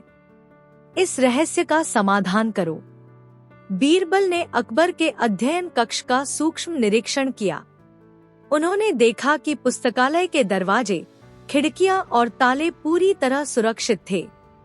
पुस्तक रखने की मेज पर हल्की सी धूल जमा थी, मानो किसी ने पुस्तक को उठाया हो और उसे कहीं छिपा दिया हो। उन्होंने महल के सभी नौकरों, लेखाकारों और पुस्तकालय में काम करने वालों से पूछताछ शुरू की। सभी ने बताया कि वे तो अपने अपने कार्य में लगे रहे, पर एक पुस्तकपाल, जिसका नाम हरिदास था, कुछ अधिक ही चुप रहा था और अक्सर कक्ष के पास एकांत में घूमता दिखाई देता था। बीरबल ने सोचा, यदि हरिदास ने लालच में आकर मेरी पुस्तक को अपने अध्ययन हेतु छिपा लिया है, तो उसे पकड़ना आवश्यक है। उन्होंने एक योजना बनाई। सबसे पहले बीरबल ने एक नकली पुस्तक तैयार करवाई, जो दिखने में मूल पुस्तक जैसी ही थी, पर उसमें कुछ विशेष सूक्ष्म चिन्ह छुपाए गए थे, जिन्हें केवल मेरी नजर पहचान सकती है। इस नकली पुस्तक को अकबर के अध्ययन कक्ष में उस विशेष मेज पर रख दिया गया जहां असली पुस्तक रखी जाती थी। उस रात जब महल में सभी कर्मचारी विश्राम में थे, बीरबल ने गुप्त निगरानी लगाई। कुछ देर बाद उन्होंने देखा कि हरिदास चुपके से अध्ययन कक्ष के पास पहुंचा और नकली पुस्तक को उठाने का प्रयास करने लगा। जैसे ही उसने पुस्तक को छूने की कोशिश की, बीरबल ने तुरंत सिपाहियों को इशारा किया। सिपाहियों ने हरिदास को पकड़ लिया। पकड़े जाने पर हरिदास ने घबराकर कबूल किया, महाराज, मैंने लालच में आकर आपकी उस ज्ञान की पुस्तक को अपने पास ले जाकर पढ़ने का विचार किया था। मुझे लगा कि मैं इसे छुपाकर अपने अध्ययन का लाभ उठा सकता हूँ, परंतु मुझे इस बात का भय था कि मेरा असली स्वरूप प्रकट हो जाएगा। अकबर ने हरिदास की गलती स्वीकारते हुए उसे कड़ी सजा सुनाई। उन्होंने कहा, जो ज्ञान स्वयं साझा नहीं करता, वह कभी प्रगति नहीं कर सकता। मेरी वह पुस्तक मेरे लिए ज्ञान का स्रोत है और उसे छिपाकर रखने से न केवल मेरी प्रतिष्ठा पर आंच आती है, बल्कि समाज भी ज्ञान से वंचित हो जाता है। बीरबल ने दरबार में सभी को समझाया, यह घटना हमें यह सिखाती है कि ज्ञान का असली मूल्य तभी समझ में आता है जब उसे बांटकर सबको लाभ पहुंचाया जाए। लालच में आकर व्यक्तिगत लाभ के लिए ज्ञान छिपाना अंततः स्वयं ही धोखेबाजी का प्रमाण बन जाता है। एक दिन महल में अचानक एक अनजान नकाबपोश व्यक्ति दरबार में प्रकट हुआ। उसका चेहरा छिपा हुआ था और उसकी आवाज में एक अजीब सी सच्चाई की झलक थी। उसने घोषणा की, मैं आपके महल के एक ऐसे रहस्य को उजागर करूंगा जिसे जानकर आपके दरबार की नींद हिल जाएगी। अकबर के मन में उत्सुकता और चिंताएं दोनों उमड़ने लगीं। सभी दरबारियों में अफवाह फैल गई कि यह कोई जासूस या धोखेबाज हो सकता है।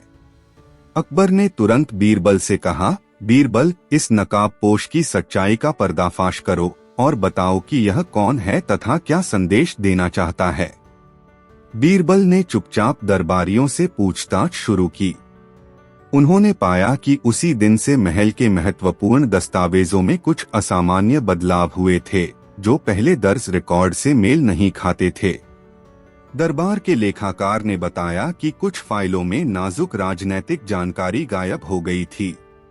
बीरबल ने सोचा, यह नकाबपोश शायद महल के भीतर से ही कोई व्यक्ति है, जिसने अपनी पहचान छुपाकर इस षड्यंत्र का पर्दाफाश करना चाहा है। दरबार में एक दिन अचानक वह नकाबपोश व्यक्ति बिना किसी पूर्व सूचना के प्रकट हुआ।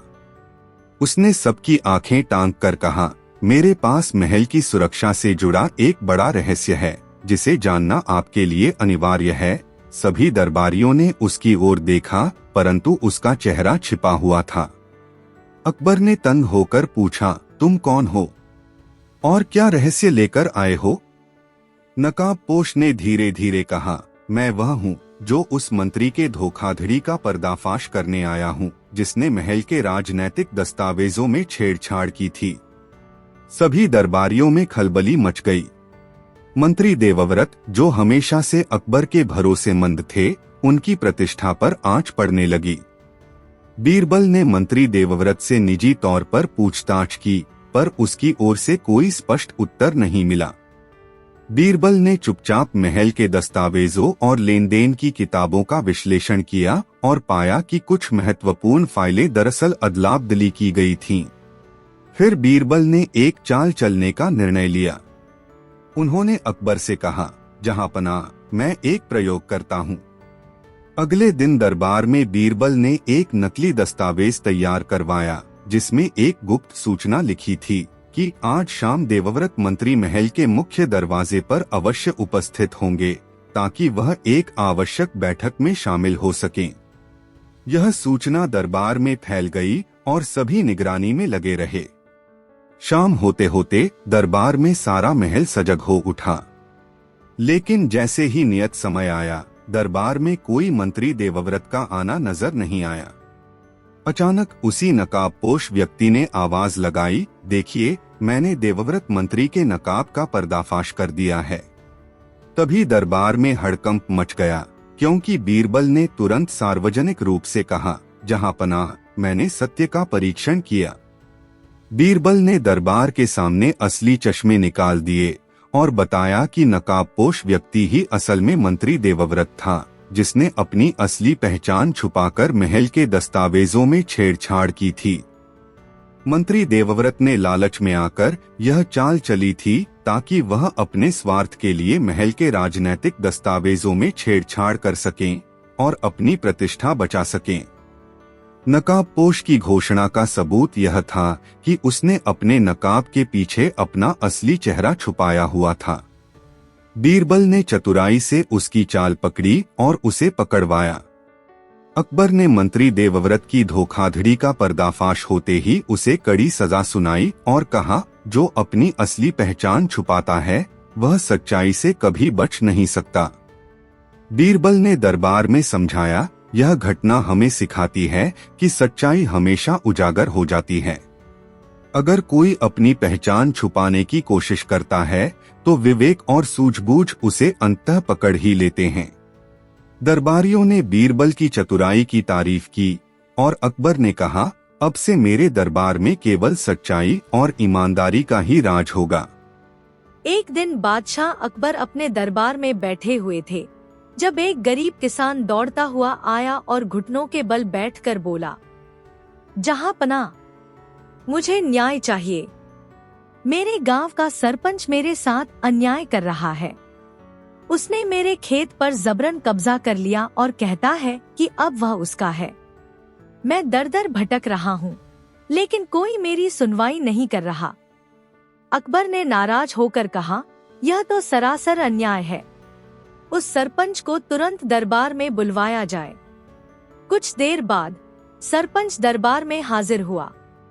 वह आत्मविश्वास से बोला, जहांपनाह, यह किसान झूठ बोल रहा है। खेत पर मेरा अधिकार है। क्योंकि मैंने अपने पैसे से इसकी मरम्मत करवाई थी। अब यह मेरी संपत्ति बन चुकी है। अकबर कुछ सोच में पड़ गए। किसान कह रहा था कि खेत शुरू से ही उसका है और सरपंच कह रहा था कि उसने उसमें सुधार करके उसे अपना बना लिया। मामला उलझता जा रहा था। अकबर ने तुरंत बीरबल को बुलाया और कहा, बीरबल, इस मामले का हल निकालो। आखिर सही हकदार कौन है? बीरबल ने दोनों पक्षों की बातें ध्यान से सुनी और फिर मुस्कुराते हुए बोले, बहुत ही आसान समाधान है जहांपनाह, मुझे लगता है कि दोनों की बातों में कुछ सच्चाई है, इसलिए हमें खेत को भी 2 बराबर हिस्सों में बांट देना चाहिए, आधा हिस्सा किसान का और आधा हिस्सा सरपंच का। इस तरह न्याय हो जाएगा। अकबर ने सहमति में सिर हिलाया और आदेश दिया, बीरबल की बात मान ली जाए। खेत को 2 भागों में बांट दिया जाए।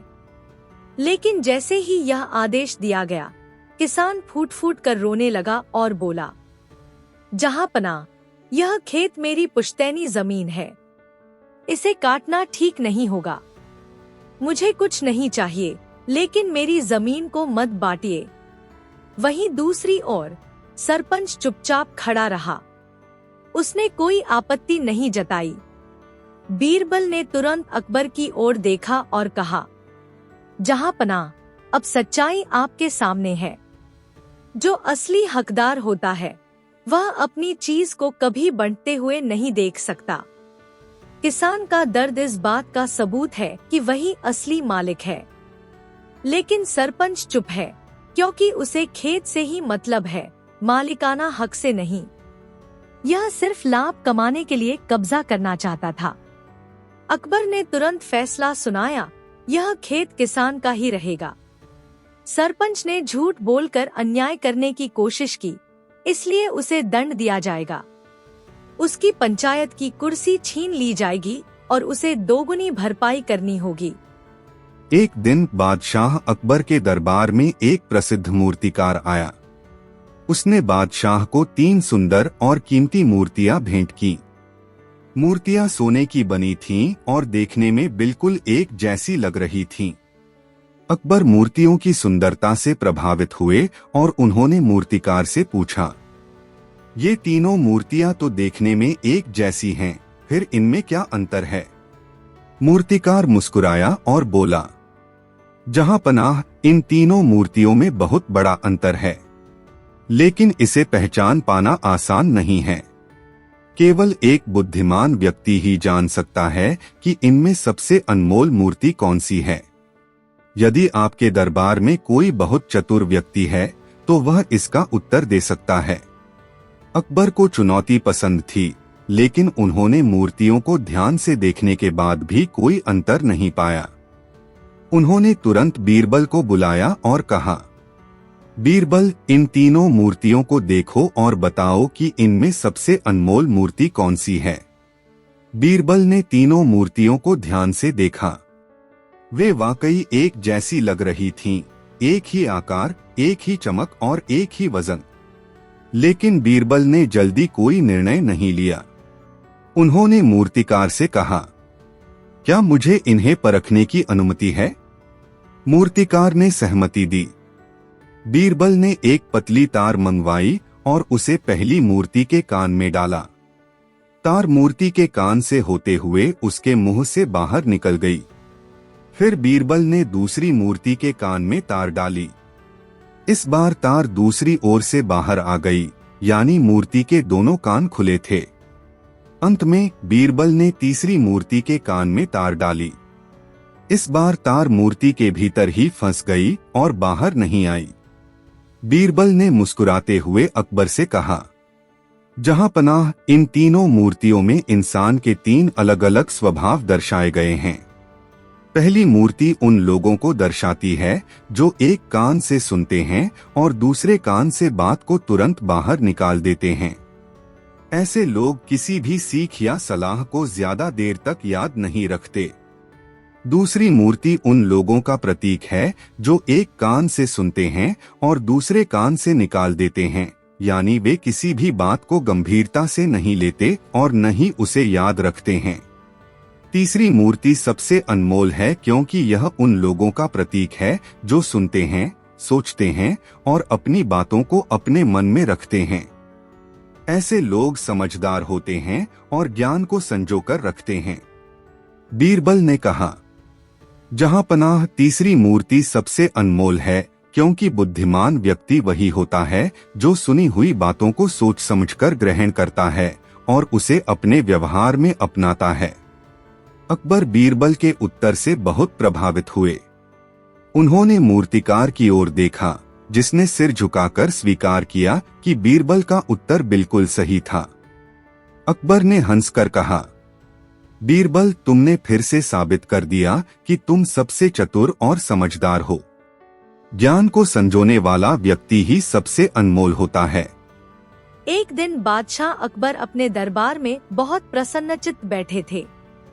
उन्होंने दरबारियों से कहा, हमने संसार में कई विद्वान देखे हैं, पर क्या कोई यह बता सकता है कि इस दुनिया में सबसे बड़ा मूर्ख कौन है? दरबार में सन्नाटा छा गया। कोई भी इस प्रश्न का उत्तर देने की हिम्मत नहीं कर रहा था। तभी अकबर ने बीरबल की ओर देखा और कहा, बीरबल, क्या तुम इस प्रश्न का उत्तर दे सकते हो? बीरबल मुस्कुराए और बोले, जहां पनाह, इस प्रश्न का उत्तर देने के लिए मुझे थोड़ा समय चाहिए। मैं जल्द ही आपको दुनिया के 4 सबसे बड़े मूर्खों से मिलवाऊंगा। अकबर ने सहमति जताई और बीरबल को समय दे दिया। अगले कुछ दिनों तक बीरबल नगर में घूमते रहे और मूर्ख लोगों की खोज करते रहे।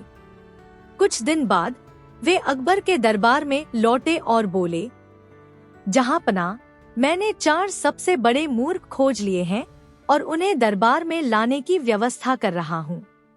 अकबर ने उत्सुकता से कहा, उन्हें जल्दी दरबार में लाओ। पहला व्यक्ति दरबार में आया।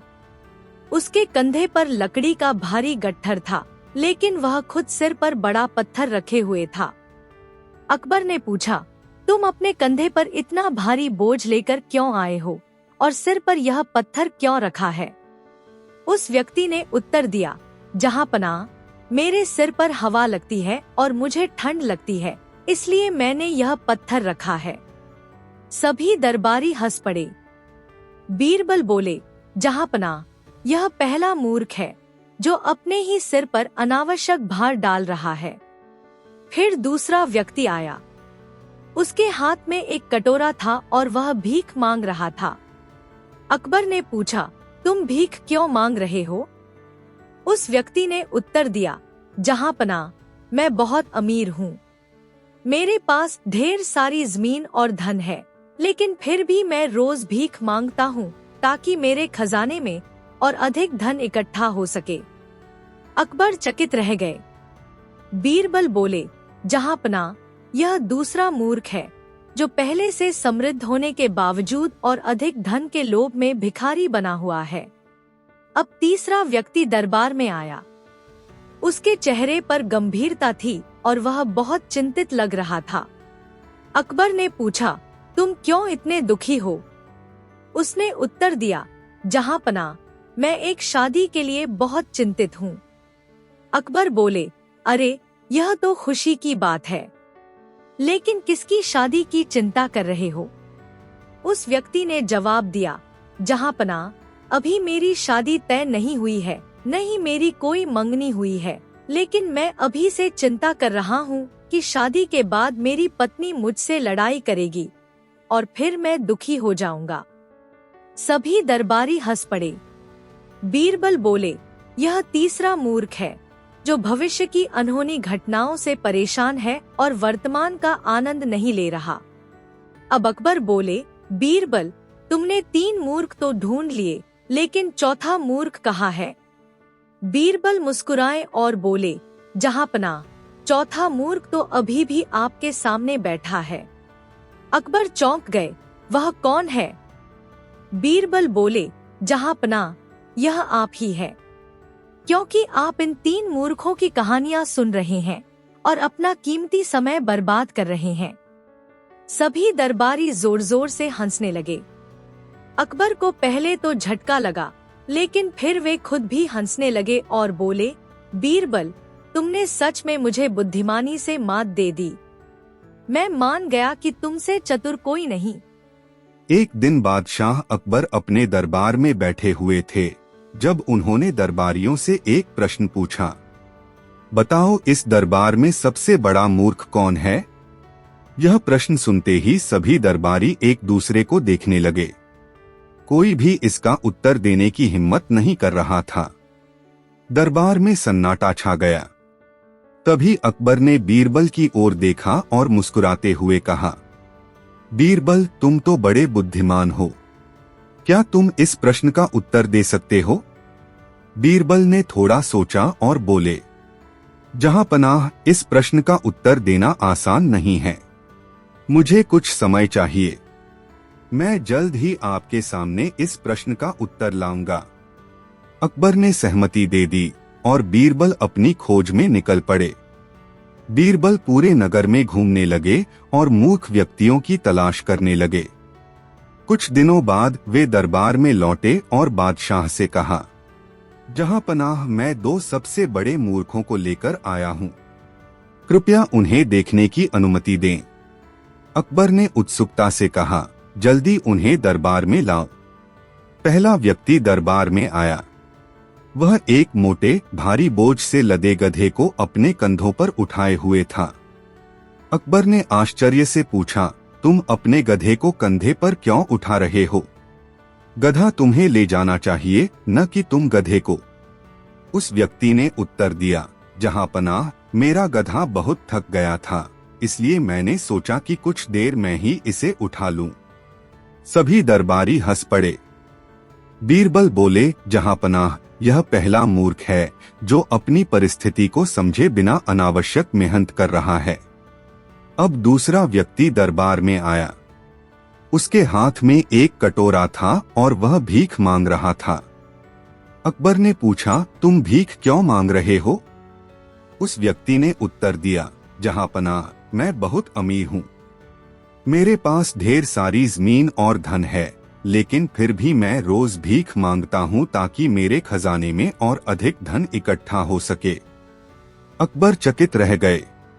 बीरबल बोले, जहां पनाह, यह दूसरा मूर्ख है जो पहले से समृद्ध होने के बावजूद और अधिक धन के लोभ में भिखारी बना हुआ है। अब अकबर बोले, बीरबल, तुमने दो मूर्ख तो ढूंढ लिए, लेकिन सबसे बड़ा मूर्ख कौन है? बीरबल मुस्कुराए और बोले, जहां पनाह, तीसरा और सबसे बड़ा मूर्ख तो अभी भी आपके सामने बैठा है। अकबर चौंक गए, वह कौन है?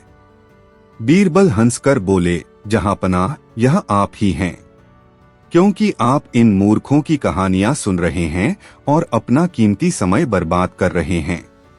सभी दरबारी जोर जोर से हंसने लगे। अकबर को पहले तो झटका लगा, लेकिन फिर वे खुद भी हंस पड़े और बोले, बीरबल, तुमने मुझे बुद्धिमानी से मात दे दी। मैं मान गया कि तुमसे चतुर कोई नहीं। एक दिन बादशाह अकबर अपने दरबार में बैठे थे। वे गहरी सोच में थे। दरबारियों ने उनसे पूछा, जहांपनाह, आप इतने चिंतित क्यों दिख रहे हैं? अकबर ने कहा, मैंने बहुत धन संपत्ति देखी है, अनमोल हीरे जवाहरात देखे हैं, लेकिन मैं यह जानना चाहता हूँ कि इस दुनिया में सबसे अनमोल चीज क्या है। यह सुनकर दरबार में सन्नाटा छा गया। कुछ दरबारियों ने जवाब दिया, सोना। कुछ ने कहा, हीरे। तो कुछ बोले, राजपाट। लेकिन अकबर संतुष्ट नहीं हुए। उन्होंने बीरबल से कहा, बीरबल, तुम सबसे चतुर हो। मुझे बताओ, इस दुनिया में सबसे अनमोल चीज क्या है? बीरबल मुस्कुराए और बोले, जहांपनाह, इस प्रश्न का उत्तर देने के लिए मुझे थोड़ा समय चाहिए। अकबर ने सहमति दे दी और बीरबल अपनी खोज में निकल पड़े। बीरबल कुछ दिनों तक नगर में घूमे और अलग अलग लोगों से मिले। फिर वे वापस दरबार में आए और बादशाह से बोले, जहांपनाह, मैं आपको सबसे अनमोल चीज दिखाने के लिए एक छोटी परीक्षा लूंगा। अकबर ने कहा, बिल्कुल। क्या करना होगा? बीरबल ने कहा, मैं दरबार में 3 वस्तुएं लेकर आऊंगा। आपको बताना होगा कि इनमें सबसे अनमोल क्या है। अकबर तैयार हो गए। बीरबल एक चमचमाते सोने का मुकुट लेकर आए। उसने हीरे जवाहरात जड़े थे। अकबर ने मुस्कुराकर कहा, यह तो बहुत मूल्यवान है। क्या यह सबसे अनमोल चीज है? बीरबल बोले, जहांपनाह, अभी जल्दी मत कीजिए, अगली वस्तु देखिए। बीरबल अब एक प्राचीन ग्रंथ लेकर आए। अकबर ने पूछा, यह क्या है? बीरबल बोले, यह ज्ञान का प्रतीक है। इससे हमें बुद्धिमानी और सत्य का मार्ग मिलता है। क्या यह सबसे अनमोल चीज है? अकबर सोच में पड़ गए। वे कुछ कहने ही वाले थे कि बीरबल बोले, जहांपनाह, एक अंतिम चीज और है, उसे भी देख लीजिए। अब बीरबल ने एक गरीब बूढ़ी माँ को दरबार में बुलाया। अकबर ने हैरानी से पूछा, यह कौन है? बीरबल बोले, यह एक माँ है जिसने अपने बच्चों को प्यार और मेहनत से बड़ा किया है। उसने अपनी खुशियों का त्याग कर अपने बच्चों को शिक्षित किया और उनका जीवन संवार दिया। अकबर सोच में पड़ गए। वे समझ गए कि कोई भी चीज, न धन, न ज्ञान, न ही राजपाट एक माँ के प्रेम और त्याग से अधिक अनमोल नहीं हो सकती। उन्होंने बीरबल से कहा, बीरबल, तुमने फिर से अपनी बुद्धिमानी साबित कर दी। सच में दुनिया में सबसे अनमोल चीज माँ का प्रेम और त्याग है। एक दिन महल में एक धनी व्यापारी जिसका नाम सोबर राम था दरबार में आया। उसने बड़े गर्व से कहा, जहांपनाह, मैंने ऐसा उपाय खोज निकाला है जिससे जो भी धन में मेरा नुस्खा अपनाएगा उसका धन दोगुना हो जाएगा। सोबर राम ने दावा किया कि उसका यह रहस्य अमूल्य है और उसने इसे महल में प्रदर्शन करने का आदेश मांगा। बादशाह अकबर ने सोबर राम की बात सुनी और उसे अपने दरबार में आमंत्रित किया। सोबर राम ने एक बड़े घड़े में कुछ धातु, धन दौलत, अनाज तथा अन्य कीमती वस्तुएं रखकर कहा, यह प्रक्रिया अपनाने से आपके पास रखा धन अपने आप दोगुना हो जाएगा। उसने कुछ रहस्यमय मंत्र भी पढ़ना शुरू किया। दरबार में उपस्थित सभी ने उसकी बातों को ध्यान से सुना, पर बीरबल की आंखों में शक की चमक थी। बीरबल ने विनम्रतापूर्वक कहा, जहांपनाह, यदि आपका नुस्खा सच है तो इसका ठोस प्रमाण अवश्य होना चाहिए। मुझे एक प्रयोग करके दिखाइए। सोबर राम ने झिझकते हुए उत्तर दिया, मेरे पास तो बस कुछ सुझाव हैं, पर मैं अब इसे प्रस्तुत करता हूँ। बीरबल ने आदेश दिया, अब हम इस घड़े की सामग्री का मापन करेंगे। दरबार के सभी लोग ध्यान से देखने लगे। बीरबल ने धीरे धीरे घड़े की सामग्री निकाली और उसे सावधानी से मापा। गणना करने पर पाया गया कि वस्तुओं का कुल भार वही था जैसा पहले था, कोई वृद्धि नहीं हुई थी। बीरबल ने सोबर राम से कहा, देखिए जहांपनाह, असली धन तो वह है जो मेहनत, ईमानदारी और बुद्धिमत्ता से प्राप्त होता है। आपके द्वारा दिखाया गया नुस्खा केवल शब्दों का खेल है, जिससे कोई धन बढ़ता नहीं बल्कि केवल भ्रम फैलता है। अकबर ने सोबर राम की बात सुनकर गुस्से में कहा, तुमने मेरे दरबार में छल और भ्रामक वादों का प्रसार कर दिया।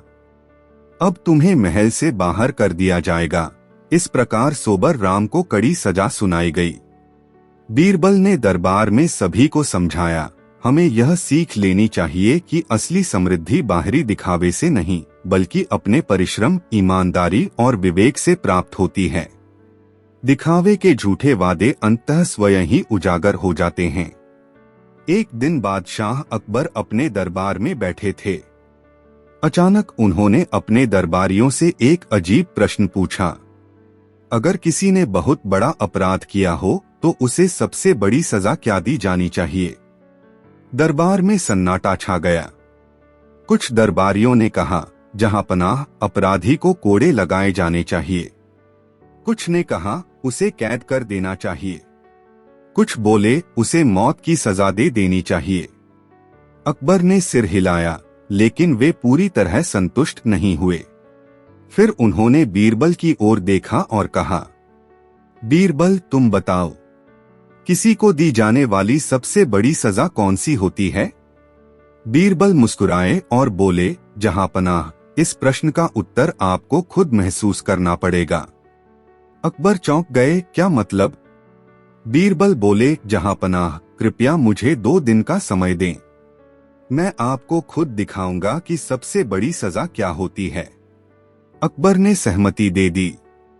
अगले दिन बीरबल ने आदेश दिया कि बादशाह के सबसे प्रिय नौकर रामू को दरबार से निकाल दिया जाए और महल के अंदर आने से मना कर दिया जाए। रामू सालों से बादशाह की सेवा करता आ रहा था। वह अकबर के लिए बहुत वफादार था। अचानक नौकरी से निकाल दिया जाना उसके लिए बहुत बड़ा झटका था। रामू बहुत रोया, गिड़गिड़ाया, लेकिन कोई फायदा नहीं हुआ। वह महल से बाहर चला गया। अगले दिन अकबर ने देखा कि रामू महल में नहीं था। उन्होंने अपने सेवकों से पूछा, रामू कहाँ है?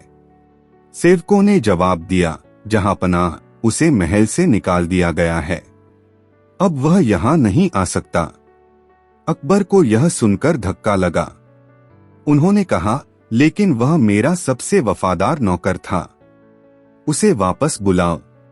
सेवकों ने सिर झुका लिया और कहा, जहांपनाह, यह आदेश खुद बीरबल का था। अकबर तुरंत बीरबल को बुलाए और गुस्से में बोले, बीरबल, तुमने मेरे प्रिय सेवक रामू को क्यों निकाल दिया? बीरबल मुस्कुराए और बोले, जहांपनाह, आपने मुझसे पूछा था कि सबसे बड़ी सजा कौन सी होती है। देखिए, रामू को महल से निकाल दिया गया और आप ही सबसे ज्यादा बेचैन हो गए। जहांपनाह, किसी के लिए सबसे बड़ी सजा यह नहीं कि उसे कोड़े मारे जाए या उसे मार दिया जाए, बल्कि सबसे बड़ी सजा यह होती है कि उसे उसके अपनों से दूर कर दिया जाए। अकबर सोच में पड़ गए। उन्होंने महसूस किया कि वाकई किसी को उसके प्रिय लोगों से दूर कर देना ही सबसे बड़ा दंड है। उन्होंने तुरंत आदेश दिया कि रामू को वापस बुलाया जाए और उसकी नौकरी फिर से बहाल की जाए। एक दिन बादशाह अकबर दरबार में बैठे थे, जब एक विद्वान संत दरबार में आया। उसने अकबर से कहा, जहांपनाह, मैं आपके दरबार की बुद्धिमानी की परीक्षा लेना चाहता हूँ। अगर आपके दरबार में कोई बहुत चतुर व्यक्ति है, तो उसे मेरे 3 सवालों का जवाब देना होगा। अकबर ने मुस्कुराते हुए कहा, हमारा दरबार सबसे बुद्धिमान है। तुम अपने प्रश्न पूछो। संत ने 3 सवाल पूछे। 1, इस संसार में सबसे बड़ा सत्य क्या है? 2, इस संसार में सबसे सुंदर चीज क्या है? 3, इस संसार में सबसे कीमती चीज क्या है? अकबर ने दरबारियों की ओर देखा, लेकिन कोई भी संतोषजनक उत्तर नहीं दे सका। तब उन्होंने बीरबल की ओर देखा और कहा, बीरबल, अब तुम्हें ही इन प्रश्नों का उत्तर देना होगा। बीरबल ने उत्तर दिया, जहांपनाह, इस संसार में सबसे बड़ा सत्य मृत्यु है। कोई कितना भी बलवान, कितना भी अमीर या कितना भी ज्ञानी क्यों न हो, उसे एक दिन मृत्यु को अवश्य स्वीकार करना होगा। यह सत्य कभी नहीं बदल सकता। संत ने सिर हिलाया और कहा, बिल्कुल सही। अब दूसरा सवाल। बीरबल मुस्कुराए और बोले, जहांपनाह, इस संसार में सबसे सुंदर चीज प्रेम और करुणा है। यदि किसी के मन में प्रेम और दया है, तो वह संसार का सबसे सुंदर व्यक्ति बन जाता है। बाहरी सुंदरता क्षणिक होती है, लेकिन हृदय की सुंदरता अमर रहती है। संत ने मुस्कुराकर कहा, तुम्हारा उत्तर सही है। अब तीसरा और सबसे कठिन सवाल। बीरबल ने उत्तर दिया, जहांपनाह, इस संसार में सबसे कीमती चीज समय है। खोया हुआ धन वापस आ सकता है, खोई हुई वस्तुएं दोबारा प्राप्त की जा सकती हैं, लेकिन एक बार जो समय चला गया, वह कभी वापस नहीं आता। इसलिए समय सबसे अनमोल चीज है। संत ने खुशी से ताली बजाई और कहा, बीरबल, तुमने सिद्ध कर दिया कि अकबर का दरबार वास्तव में सबसे बुद्धिमान है। मुझे तुम्हारे उत्तरों से पूर्ण संतोष मिला। अकबर बहुत प्रसन्न हुए और उन्होंने बीरबल को इनाम दिया। एक दिन बादशाह अकबर दरबार में बैठे थे। उनका मन मनोरंजन करने का हुआ तो उन्होंने अपने दरबारियों से पूछा, हमने बहुत बुद्धिमान लोगों को देखा है, पर क्या तुम में से कोई यह बता सकता है कि इस दरबार में सबसे बड़ा मूर्ख कौन है? सभी दरबारी चौंक गए। वे एक दूसरे को देखने लगे, लेकिन कोई भी इस प्रश्न का उत्तर देने की हिम्मत नहीं कर रहा था। अकबर ने मुस्कुराकर बीरबल की ओर देखा और कहा, बीरबल, क्या तुम इस प्रश्न का उत्तर दे सकते हो? बीरबल ने थोड़ा सोचा और बोले, जहांपनाह, इस प्रश्न का उत्तर देने के लिए मुझे एक दिन का समय चाहिए। कल मैं आपको सबसे बड़े मूर्ख से मिलवाऊंगा। अकबर ने सहमति दे दी। अगले दिन बीरबल दरबार में दो लोगों को लेकर आए। पहला व्यक्ति एक व्यापारी था और दूसरा व्यक्ति एक किसान। अकबर ने पूछा, बीरबल, ये दोनों कौन हैं और इनमें से सबसे बड़ा मूर्ख कौन है? बीरबल ने पहले व्यापारी की ओर इशारा किया और कहा, जहांपनाह, यह व्यापारी बहुत धनवान है, लेकिन फिर भी हर दिन अपने धन की रक्षा करने के डर से सो नहीं पाता। यह हर पल चिंता में रहता है कि कहीं उसका धन चोरी न हो जाए। अकबर ने सिर हिलाया और बोले, अच्छा, तो यह धन के लालच में अपनी शांति खो चुका है। और यह दूसरा व्यक्ति कौन है? बीरबल ने किसान की ओर इशारा किया और कहा, यह किसान अपने खेत में मेहनत करता है, फसल उगाता है, लेकिन हर साल बिना सोचे समझे अपना अनाज सस्ते दामों में बेच देता है और फिर बाकी साल गरीब बना रहता है। अकबर हंस पड़े और बोले, तो यह अपनी मेहनत का सही मूल्य नहीं समझता, इसलिए यह भी मूर्ख है। लेकिन इनमें से सबसे बड़ा मूर्ख कौन है? बीरबल मुस्कुराए और बोले, जहांपनाह, सबसे बड़ा मूर्ख तो अभी आपके सामने ही बैठा है। अकबर चौंक गए, क्या मतलब? बीरबल हंसकर बोले, जहांपनाह, यह आप ही हैं, क्योंकि आप इन मूर्खों की कहानियां सुन रहे हैं और अपना कीमती समय बर्बाद कर रहे हैं। सभी दरबारी जोर जोर से हंसने लगे। अकबर को पहले तो झटका लगा, लेकिन फिर वे खुद भी हंस पड़े और बोले, बीरबल, तुमने फिर से साबित कर दिया कि तुम सबसे चतुर हो। एक दिन बादशाह अकबर अपने दरबार में बैठे थे, जब एक गरीब किसान रोता हुआ उनके पास आया। उसने अकबर से कहा, जहांपनाह, मेरी बकरी चोरी हो गई है।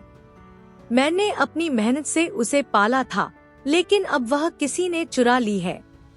मुझे न्याय चाहिए। अकबर ने पूछा, तुम्हें कैसे पता कि तुम्हारी बकरी चोरी हो गई है? शायद वह खुद कहीं चली गई हो। किसान बोला, नहीं जहांपनाह, मेरी बकरी बहुत समझदार थी। वह कभी खुद महल से बाहर नहीं जाती थी। किसी ने उसे चुराया है। अकबर ने तुरंत अपने सिपाहियों को आदेश दिया कि चोर का पता लगाया जाए, लेकिन कई दिनों की खोज के बाद भी कोई सुराग नहीं मिला। तब अकबर ने बीरबल को बुलाया और कहा, बीरबल, मेरी प्रजा का यह व्यक्ति बहुत परेशान है। अब तुम्हें ही इस चोर का पता लगाना होगा। बीरबल मुस्कुराए और बोले, जहांपनाह, इस चोर को पकड़ने का एक तरीका है। मैं कल तक आपको इसका उत्तर दूंगा। अगले दिन बीरबल ने घोषणा करवाई कि अकबर का विशेष आदेश है कि महल के सभी दरबारी और नगर के प्रतिष्ठित लोग दरबार में आए। जब सभी लोग आ गए तो बीरबल ने कहा, जहांपनाह, हम चोर को पकड़ने के लिए एक अनोखी परीक्षा करेंगे। मैं यहाँ एक विशेष जादुई छड़ी लाया हूँ। यह छड़ी उसी व्यक्ति के पास छोटी हो जाएगी जिसने बकरी चुराई है। यह सुनकर दरबार में हलचल मच गई। सभी लोग अपनी अपनी जगह खड़े हो गए। फिर बीरबल ने कहा, मैं सभी लोगों को यह छड़ी दूंगा। कल सुबह जो व्यक्ति अपनी छड़ी वापस लाएगा, उसकी जांच की जाएगी। यदि किसी की छड़ी छोटी हो गई तो वही चोर होगा। सभी लोगों ने डरते डरते अपनी छड़ी ले ली और अपने घर चले गए। अगले दिन सभी लोग अपनी छड़ियां लेकर दरबार में पहुंचे। बीरबल ने देखा कि एक व्यक्ति की छड़ी बाकियों से छोटी थी। बीरबल ने उसकी ओर इशारा किया और अकबर से कहा, जहां पनाह, यही है बकरी का चोर। अकबर ने आश्चर्य से पूछा, लेकिन यह कैसे संभव है? छड़ी तो जादुई थी ही नहीं। बीरबल मुस्कुराए और बोले, जहां पनाह, यह वास्तव में कोई जादुई छड़ी नहीं थी, बल्कि मैंने केवल एक चाल चली थी। जो व्यक्ति चोर होगा वह डर के मारे सोचेगा कि सच में छड़ी छोटी हो जाएगी, इसलिए वह रात में अपनी छड़ी काटकर छोटा कर देगा ताकि पकड़ा न जाए। और यही इस व्यक्ति ने किया। अकबर हंस पड़े और बोले, बीरबल, तुमने फिर से अपनी चतुराई से चोर को पकड़ लिया। चोर ने डर के मारे अपना अपराध स्वीकार कर लिया और बताया कि उसने बकरी चुराकर बेच दी थी। अकबर ने उसे दंड दिया और किसान को उसकी बकरी के बदले उचित धन दिलवाया। एक दिन बादशाह अकबर अपने दरबार में बैठे थे और उन्होंने बीरबल से एक सवाल पूछा। बीरबल, अगर दो मछलियां एक ही जलाशय में हैं, तो तुम यह कैसे जान पाओगे कि उनमें से सबसे बड़ी मछली कौन सी है?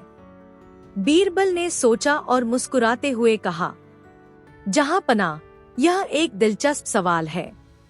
मैं इसका उत्तर जल्द ही दूंगा। अकबर को बीरबल की बात पर विश्वास था, इसलिए उन्होंने कहा, बीरबल, मुझे अगले दिन इसका उत्तर चाहिए। अगले दिन बीरबल ने अकबर से कहा, जहां पनाह, आपने पूछा था कि सबसे बड़ी मछली कौन सी है। मैं इसे एक बहुत ही सरल और दिलचस्प तरीके से प्रदर्शित कर सकता हूँ। बीरबल ने आदेश दिया कि महल के पास के तालाब में दो बड़ी मछलियां डाली जाएं। अकबर ने सोचा, बीरबल अब क्या करेगा? बीरबल ने दोनों मछलियों को तालाब में डालने के बाद तालाब के किनारे पर दो छोटे बच्चों को बुलाया। दोनों बच्चों से कहा, तुम दोनों का काम यह है कि तालाब में तैरती मछलियों को देखो और बताओ कि कौन सी मछली सबसे बड़ी है। अकबर हैरान हो गए। उन्होंने बीरबल से पूछा, बीरबल, क्या यह बच्चे मछलियों को पहचान पाएंगे? बीरबल मुस्कुराए और कहा, जहां पनाह, आप देखेंगे कि इन बच्चों की आंखों में एक विशेष तरीका है। वे अपने तरीके से ही सबसे बड़ी मछली का पता लगा लेंगे। बच्चों ने तालाब में मछलियां देखीं और कुछ देर बाद एक बच्चे ने कहा, यह मछली सबसे बड़ी है। अकबर चौंक गए और बोले, कैसे तुमने यह पता किया? बच्चे ने कहा, जहां पनाह, यह मछली बाकी मछलियों से अधिक क्योंकि उसने बाकी मछलियों को खा लिया है और अपने आकार में और वृद्धि कर ली है। अकबर ने बीरबल से पूछा, क्या तुम सचमुच चाहते हो कि सबसे बड़ी मछली का चयन इसी तरह से किया जाए? बीरबल ने हंसते हुए कहा, जहां पनाह, आप देख रहे हैं कि किस तरह से बड़ा होने का एहसास खुद से उत्पन्न होता है। सबसे बड़ी मछली वही होती है जो दूसरों को अपने से छोटा महसूस करवा देती है। एक दिन बादशाह अकबर और बीरबल महल के बागीचे में टहल रहे थे। अकबर ने अचानक बीरबल से एक सवाल पूछा, बीरबल, क्या तुम मुझे बता सकते हो कि सच्चे मित्र की पहचान कैसे की जाती है? बीरबल थोड़ी देर सोचते हुए बोले, जहां पनाह, यह एक दिलचस्प सवाल है। मैं आपको इसका उत्तर कुछ समय में दे दूंगा। अकबर ने कहा, मैं इंतजार करूंगा बीरबल। मुझे उम्मीद है कि तुम इसका उत्तर बहुत अच्छे से दोगे। अगले दिन बीरबल ने अकबर से कहा, जहां पनाह, मैं एक प्रयोग करना चाहता हूँ। अगर आप अनुमति दें तो मैं आपको सच्चे मित्र की पहचान दिखा सकता हूँ। अकबर ने उत्सुकता से कहा, बीरबल, यह कैसा प्रयोग होगा? बीरबल ने आदेश दिया कि महल के दो सबसे अच्छे घोड़े लाए जाएं। दोनों घोड़े स्वस्थ और ताकतवर थे। फिर बीरबल ने कहा, हम इन घोड़ों को दूर जंगल में भेजेंगे और देखेंगे कि कौन सच्चे दोस्त की तरह हर हालत में एक दूसरे की मदद करता है। अकबर चौंक गए, क्या तुम घोड़ों से मित्रता की परीक्षा लेना चाहते हो? बीरबल हंसते हुए बोले, हाँ जहांपना, आप देखेंगे कि किस घोड़े में सच्चा मित्र बनने की काबिलियत है। बीरबल ने दोनों घोड़ों को जंगल में भेजने की व्यवस्था की। कुछ समय बाद बीरबल और अकबर जंगल में पहुंचे, जहां दोनों घोड़े बंधे हुए थे। एक घोड़ा दिखा जो एक बड़े पत्थर से टकरा गया था और उसका एक पैर घायल हो गया था। दूसरा घोड़ा जो अभी भी सही सलामत था, उसके पास खड़ा था। अकबर ने हैरानी से पूछा, बीरबल यह घोड़ा घायल है, लेकिन यह दूसरा घोड़ा उसके पास खड़ा है। क्या यह सच्ची मित्रता का उदाहरण है? बीरबल ने मुस्कुराते हुए जवाब दिया, जहांपनाह, इस घोड़े ने साबित कर दिया कि सच्चा मित्र वह है जो संकट में दोस्त का साथ देता है, न कि वह जो दूसरों को अकेला छोड़ देता है। इस दूसरे घोड़े ने अपने साथी के घायल होने के बावजूद उसका साथ नहीं छोड़ा, बल्कि उसकी देखभाल की। अकबर ने गहरी सोच में पड़ते हुए कहा, बीरबल, तुमने बिल्कुल सही कहा। सच्चा मित्र वही होता है जो समय आने पर हमारी मदद करता है और मुश्किल में हमें अकेला नहीं छोड़ता। बीरबल ने कहा, जहांपनाह, यह सिर्फ घोड़े की परीक्षा नहीं थी, बल्कि हमें यह समझने का मौका मिला कि सच्चे मित्र की पहचान उस समय होती है जब हम संकट में होते हैं और हमारी मदद के लिए कोई आता है। दोस्ती का असली अर्थ यही है। एक दिन अकबर अपने महल के बगीचे में घूम रहे थे, जब उन्हें एक बहुत ही सुंदर और अजीब सा फल नजर आया। वह फल अन्य फलों से अलग था और उसके चारों ओर हल्की सी चमक थी। अकबर ने देखा कि बगीचे में कोई भी ऐसा व्यक्ति नहीं था जो उस फल के बारे में जानता हो, इसलिए उन्होंने बीरबल को बुलाया। अकबर ने पूछा, बीरबल, यह फल क्या है? मुझे ऐसा लगता है कि यह किसी रहस्यमय पौधे से उगा है। क्या तुम इसकी पहचान कर सकते हो? बीरबल ने फल को ध्यान से देखा और कहा, जहांपनाह, यह फल अद्भुत प्रतीत हो रहा है, लेकिन इसके बारे में कुछ निश्चित कहने से पहले मुझे कुछ समय चाहिए। अकबर ने कहा, तुम्हें जितना समय चाहिए लो, लेकिन मुझे इस फल के बारे में जल्द से जल्द बताओ। बीरबल ने फल को महल में नहीं, बल्कि एक दूर दराज के गांव में उगाने का निश्चय किया। उन्होंने गांव में जाकर उस फल का कुछ बीज लिया और उसे बो दिया। कुछ समय बाद फल का पौधा बढ़ने लगा और बीरबल ने उसकी निगरानी शुरू कर दी। कुछ दिनों बाद वह फल बड़ा हुआ और बीरबल ने देखा कि उसमें कुछ विशेषता थी। जैसे जैसे वह फल पकने लगा, उसमें एक अनोखी गंध फैलने लगी। बीरबल ने बगीचे में वापस जाकर अकबर को बताया, जहांपनाह, मुझे लगता है कि यह फल एक ऐसा फल है जो केवल एक विशेष स्थिति में ही अपनी असली शक्ति दिखाता है। अकबर ने कहा, तो इसका मतलब क्या यह फल हमें किसी विशेष उद्देश्य के लिए उपयोगी होगा? बीरबल ने मुस्कुराते हुए कहा, जी हाँ जहांपनाह, यह फल उसी समय अपनी असली शक्ति दिखाएगा जब इसे किसी व्यक्ति द्वारा बिना किसी स्वार्थ के खाया जाएगा। अकबर और बीरबल ने तय किया कि वह फल बिना किसी लालच या स्वार्थ के खाया जाएगा।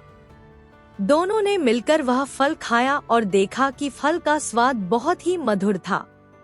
लेकिन इसके बाद अकबर ने महसूस किया कि उन्हें एक गहरी सुकून और संतोष की अनुभूति हो रही थी। अकबर ने बीरबल से पूछा, बीरबल, यह फल ऐसा क्या है जो हमें इस तरह की शांति दे रहा है? बीरबल ने कहा, जहांपनाह, यह फल हमें यह सिखाता है कि असली आनंद और संतोष बिना किसी स्वार्थ के होता है। जब हम किसी चीज को बिना किसी लालच के अपनाते हैं, तो हमें सच्ची खुशी मिलती है। एक दिन अकबर अपने महल में बैठे हुए थे और अपने दरबारियों से बातचीत कर रहे थे। तभी एक व्यक्ति दरबार में आया और उसने अकबर से कहा, जहांपनाह, मैंने बहुत मेहनत की है और सच्चाई का पालन किया है, लेकिन मुझे अब तक कोई इनाम नहीं मिला। मुझे लगता है कि अब मुझे सजा दी जानी चाहिए। यह सुनकर अकबर ने उसे ध्यान से देखा और पूछा, तुम्हारी बातों में क्या सच्चाई है? तुम क्यों सोचते हो कि तुम्हें सजा दी जानी चाहिए? वह व्यक्ति बोला, जहां पनाह मैंने कभी किसी से कुछ नहीं छिपाया। मैं हमेशा सही रास्ते पर चलता हूँ, लेकिन आज तक मैंने जो भी किया उसे देखकर मुझे कभी इनाम नहीं मिला। अकबर को यह सुनकर हैरानी हुई और उन्होंने बीरबल से कहा, बीरबल, इस आदमी की बातों का क्या मतलब है? क्या तुम इसे समझ पा रहे हो? बीरबल मुस्कुराए और बोले, जहां पनाह मैं इस आदमी की बातों का हल ढूंढने के लिए उसे एक छोटी सी परीक्षा दूंगा। कृपया मुझे थोड़ी देर का समय दें। बीरबल ने व्यक्ति से कहा, तुम सही कह रहे हो। तुमने सच्चाई का पालन किया है, लेकिन तुम्हें अब इनाम नहीं मिला। इसलिए मैं तुम्हें एक साधारण काम दूंगा। तुम नदी के किनारे जाकर वहां से कुछ जल लाओ। अगर तुम इसे बिना किसी गलती के लाकर दिखाओ तो मैं तुम्हें इनाम दूंगा। व्यक्ति ने खुशी खुशी बीरबल की बात मानी और नदी के किनारे जाने के लिए तैयार हो गया। बीरबल ने उस व्यक्ति को नदी के किनारे भेजा, जहां पानी के स्तर में बदलाव था और पानी की धार तेज बह रही थी। जब वह व्यक्ति नदी के किनारे पहुंचा तो बीरबल ने एक चतुर योजना बनाई। वह व्यक्ति नदी के किनारे से पानी लेकर वापस लौटने की कोशिश कर रहा था, लेकिन हर बार पानी छूट जाता था। वह बार बार प्रयास करता रहा, लेकिन कुछ भी हासिल नहीं कर सका। आखिरकार जब वह व्यक्ति थक कर वापस लौट आया तो बीरबल ने उससे पूछा, क्या तुम नदी से पानी लेकर आ सके? व्यक्ति ने निराश होकर कहा, नहीं जहां पनाह, पानी बहता गया और मैं उसे एक जगह नहीं रोक सका। बीरबल मुस्कुराए और बोले, तुम्हारी परेशानी वही है जो तुमने अपने पूरे जीवन में की है। तुमने हमेशा सही रास्ते पर चलने की कोशिश की, लेकिन किसी भी चीज को पाकर उसे संभाल नहीं पाए। तुम्हें कभी कुछ स्थिर नहीं मिला क्योंकि तुमने कभी सही तरीके से अपनी मेहनत का फल नहीं समेटा। जैसे नदी का पानी बहता गया और तुम उसे पकड़ नहीं पाए, वैसे ही तुमने अपनी मेहनत के फल को कभी पूरी तरह से समझा नहीं। अकबर ने बीरबल की बातों को ध्यान से सुना और कहा, बीरबल, तुमने बहुत अच्छा उदाहरण दिया। यह व्यक्ति लगातार सही रास्ते पर चलने की कोशिश करता रहा, लेकिन उसे कभी स्थिर सफलता नहीं मिली क्योंकि उसने हमेशा अपनी मेहनत का सही तरीके से उपयोग नहीं किया। अकबर ने व्यक्ति से कहा, तुमने कभी अपनी कोशिशों को सही दिशा में नहीं लगाया, यही कारण है कि तुम्हें कोई इनाम नहीं मिला। अब से तुम अपनी मेहनत को सही दिशा में लगाओ और जो तुम्हारे पास है उसे समझकर उपयोग करो, तभी तुम्हें सच्चा इनाम मिलेगा। एक दिन बादशाह अकबर और बीरबल बगीचे में टहलते हुए बातें कर रहे थे। अकबर ने बीरबल से एक सवाल पूछा, बीरबल, तुम कहते हो कि तुम्हारे पास बड़ी सूझबूझ है, तो तुम मुझे बताओ, क्या तुम बता सकते हो कि इस जीवन में सबसे बड़ा कदम कौन सा है? बीरबल ने सोचा और मुस्कुराते हुए कहा, जहां पनाह, इस सवाल का उत्तर मैं आपको कल दूंगा। मुझे इस पर सोचने का समय चाहिए। अकबर ने कहा, ठीक है बीरबल, मुझे तुम्हारा जवाब जानने की उत्सुकता है। अगले दिन बीरबल ने अकबर से कहा, जहां पनाह, मैं आपको सबसे बड़े कदम का उदाहरण दिखाऊंगा, लेकिन इसके लिए आपको मेरे साथ चलना होगा। अकबर ने पूछा, क्या तुम मुझे नदी के किनारे या किसी पहाड़ी की चोटी तक ले जाओगे? बीरबल ने मुस्कुराते हुए कहा, नहीं जहां पनाह, हम कहीं दूर नहीं जाएंगे। मुझे बस आपको एक कदम उठाने को कहूंगा। अकबर थोड़े चौंक गए, किस तरह का कदम? बीरबल ने कहा, आप मेरे साथ चलिए और मैं आपको दिखाऊंगा कि सबसे बड़ा कदम क्या होता है। बीरबल और अकबर महल से बाहर एक शांत सी जगह पर पहुंचे, जहां कुछ छोटे बच्चे खेल रहे थे। बीरबल ने अकबर से कहा, जहां पनाह, क्या आप देख सकते हैं, यह बच्चे खेल रहे हैं और खुशी से मुस्कुरा रहे हैं? अकबर ने कहा, हाँ बीरबल, ये बच्चे तो बहुत खुश हैं। बीरबल ने एक बच्चे को पास बुलाया और उससे पूछा, तुम इतने खुश क्यों हो? बच्चे ने उत्तर दिया, मैं बस खेलने और दौड़ने में खुश हूँ, मुझे कोई चिंता नहीं है। बीरबल ने मुस्कुराते हुए अकबर से कहा, जहांपनाह, इन बच्चों की खुशी को देखिए, इनकी खुशी केवल इस क्षण में जीने से है। यही असल जीवन का सबसे बड़ा कदम है, अब में जीना। हम अक्सर भविष्य की चिंता में या अतीत के दुखों में खोकर वर्तमान को गवा बैठते हैं। यही सबसे बड़ा कदम है, अपना हर कदम पूरी तरह से महसूस करना और जीना। अकबर ने गहरी सोच में पड़ते हुए कहा, बीरबल, तुमने सही कहा। हम जीवन में कभी कभी इतने व्यस्त हो जाते हैं कि हम वर्तमान को पूरी तरह से जीने का अवसर खो देते हैं। सच में सबसे बड़ा कदम वह होता है जब हम वर्तमान में जीते हैं और अपनी खुशी को समझते हैं। बीरबल ने कहा, जहांपनाह, जीवन के सबसे बड़े कदम का मतलब यह नहीं है कि हमें किसी दूर के लक्ष्य के लिए दौड़ना चाहिए, बल्कि हमें यहाँ और अभी की खुशी में जीना चाहिए। यह कदम हमें जीवन के हर पहलू में संतुलन और शांति देता है। एक दिन अकबर अपने महल के आंगन में बैठकर बीरबल से बात कर रहे थे। अकबर ने अचानक बीरबल से पूछा, बीरबल, तुम हमेशा कहते हो कि हमें किसी के बारे में जल्दी राय नहीं बनानी चाहिए। क्या तुम मुझे यह समझा सकते हो कि हमें यह आदत क्यों बदलनी चाहिए? बीरबल ने सोचा और मुस्कुराते हुए कहा, जहांपनाह, इसका उत्तर मैं आपको एक मजेदार कहानी से दूंगा। मुझे बस कुछ समय चाहिए। अकबर ने कहा, ठीक है बीरबल, मुझे तुम्हारा जवाब जानने का इंतजार रहेगा। अगले दिन बीरबल अकबर के पास आए और कहा, जहांपनाह, मैंने एक मजेदार प्रयोग किया है। मुझे उम्मीद है कि इस कहानी से आप समझेंगे कि हमें बिना सोचे समझे किसी के बारे में राय क्यों नहीं बनानी चाहिए।